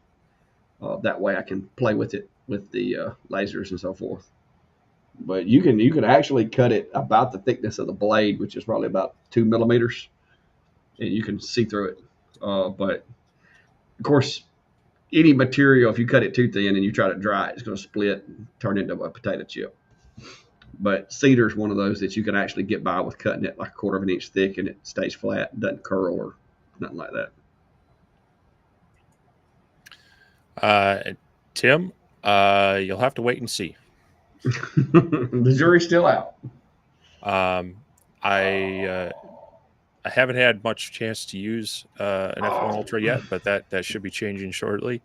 And they do have similar specs, but they are different form factors. In the X-Tool is a little more of a stationary, larger machine, whereas the Laser Pecker is more their traditional handheld on a stand with an optional enclosure that is supposed to be coming out, I believe, sometime in August, or maybe they're shipping them to some reviewers in August. But so we'll see. Hopefully, we'll be able to take a look and kind of highlight what things are better about each one and such. But yeah, as right now, I can't really say, because I haven't really had much experience on an F1 yet. So, but that should be changing. If your friends at Laser Pecker tell the truth, hopefully within the next month or so, I'll know what that machine's like. So, but I'm not in a rush. Yeah, to do right now. I mean, the interesting thing is, I mean, I'd have to look at price wise, but looking at some of the other just stationary or the like the comm marker 20-watt fiber, just the standalone unit. Um, that would be an interesting thing to compare to the laser pecker, because the laser pecker also has the blue diode, and does the 20-watt to 20-watt equate, because it's actually in a smaller form factor. Now, price wise, I think the laser pecker is still going to be a little more expensive, but depending on by how much, maybe it's worth it to have the flexibility with the blue diode and a few of the other things. But yeah, the F1 Ultra is kind of seems like it's kind of in a little bit of a class of its own, because it's bulkier in nature, but we'll see. Yeah, it is a little bit bigger. All right, guys. So we're at 2 hours and 10 minutes. We've actually went over a little bit. We have. Yes, we have. But if you hadn't already, go check out the description down below. We have the laser engraving community page on Facebook. You guys are more than glad to go check that out. Join the group. It's where we share ideas, projects, information. We do try to keep it policed up to try to keep all the spammers and scammers out of there. Sometimes it takes us a minute to recognize them, but you never know what kind of stuff's going to come into there. But if you hadn't joined the laser engraving community page already, go check that out. Also, there's links to the map that me and Steve both have in our descriptions, and that way we can kind of see where people are. And if you're in the Orange Beach, Pensacola, Gulf Shores area this week, I will be hopefully putting out a post letting some guys know. I've had a couple people email me that are in the area wanting to kind of get together and maybe go out, have some supper, and have a couple drinks or something, just to meet some of you guys and be able to, chill out for a little while, talk shop. So if you're in the area, get with me and let me know, and we'll try to get something out. I'm going to try to schedule something hopefully for like Wednesday or Thursday, to where we can, go check out some wings and see who has the spiciest wings in town or whatever. So we'll see how that goes. So which one you talking about there, Brian? My old trusty one that almost got ruined by a bullet, or the other one? Yeah, that one almost got messed up. You can see the entry. There's the entry right there. That one almost got ruined. But yeah, if it had been, if this little hole right here had been down just a little more, I would have had a little problem with my barbed wire. But it went in right there, and it went up through here and stopped back there. So it didn't mess it up. And then, of course, that one, I don't know if y'all can tell what that is, but that's the little operator's crest for any of you SWAT guys probably know what it is. But yeah, but that was fun. I'm gonna go out here and I guess hang out near the beach for a minute and chillax. But yeah, that was believe it or not, that was a ricochet during some training. Oh, it was a bad situation, but yeah, it basically came across and went in here and went all the way back to about right in there somewhere and lodged.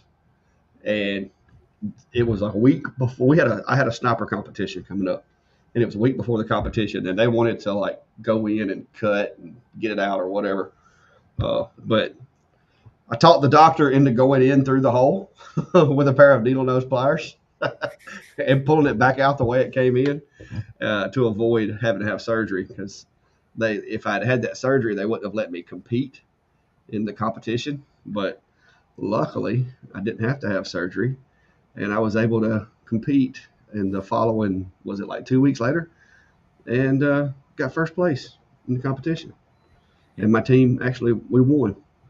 We all went and got mohawks and showed up at the event and won the competition. I'm trying to find the picture too. I'll show you the picture right quick. but it was a cool week. Some of the good old days. Fun stuff. Yeah, that was a long time ago. It was in Little Rock, Arkansas. Actually, we got to compete against Dallas and GSG 9 and some of the guys from the nuclear protection forces, and there was some really cool dudes there, like a bunch of ex-Navy SEALs and stuff, which they walked the dog on us. Those guys were good, but it was fun trying. It was fun trying. Let's see what we got here. I know I got at least one picture of it. Stand by. Oh, yep, there it is. Let me see if I can. Well, save as. Well, hang on. You checking it out while I'm trying to save a picture here.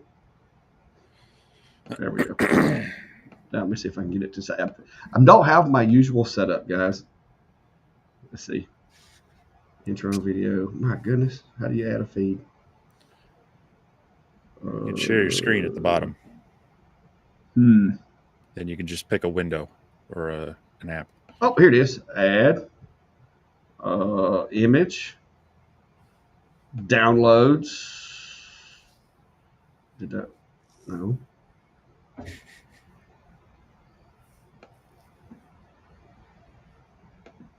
It ain't gonna let me. All files. Well, maybe you can. Oh my goodness. Is it not gonna let me? Answer a question or something. Maybe you can share it next week or something.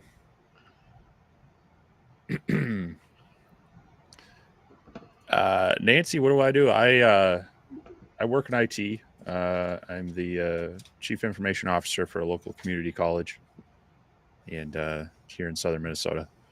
So, been doing that for 20 some odd years. Ah, there it is. There it is. That was the when it was freshly hurt.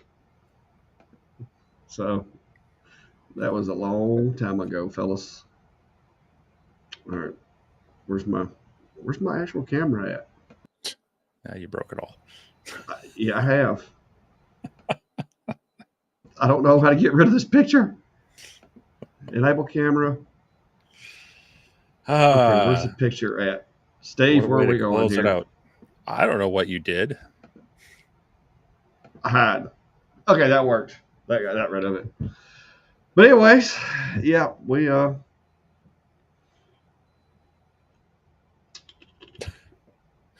right. Well, you've got a beach to go hit, and oh yeah, I've got I got to work tomorrow. So yeah. Thanks everyone for hanging out with us. It was fun watching Clack figure out how to share a photo. Well, it's different with this setup. I know. I'm used to having my computer with but all my we'll be stuff. back next Sunday. Clack should be back in the shack. I should be here, whether I'm in my basement or out at the other shop. We will see how the weather holds. But appreciate everybody that's been checking out our content the past week or so. If you haven't checked out my camping video, it's a little bit different. Had a lot of fun, and you'll get to see a funny, familiar looking scarecrow in there. Otherwise, we'll definitely have more coming out.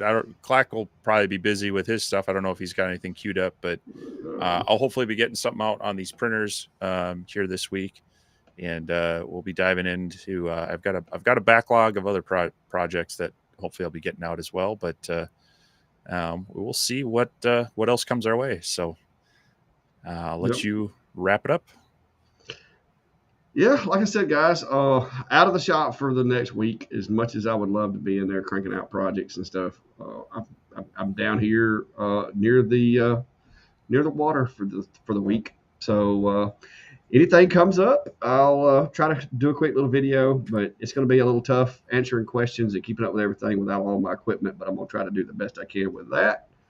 And maybe we'll get back in the shop. But yeah, here's some more pictures. That's a good looking fella right there from back in the day. Yes, sir. long time ago. But yeah, it's hopefully the training will go well. I'm trying to get a little fishing in and have a little bit of R&R when it comes to that.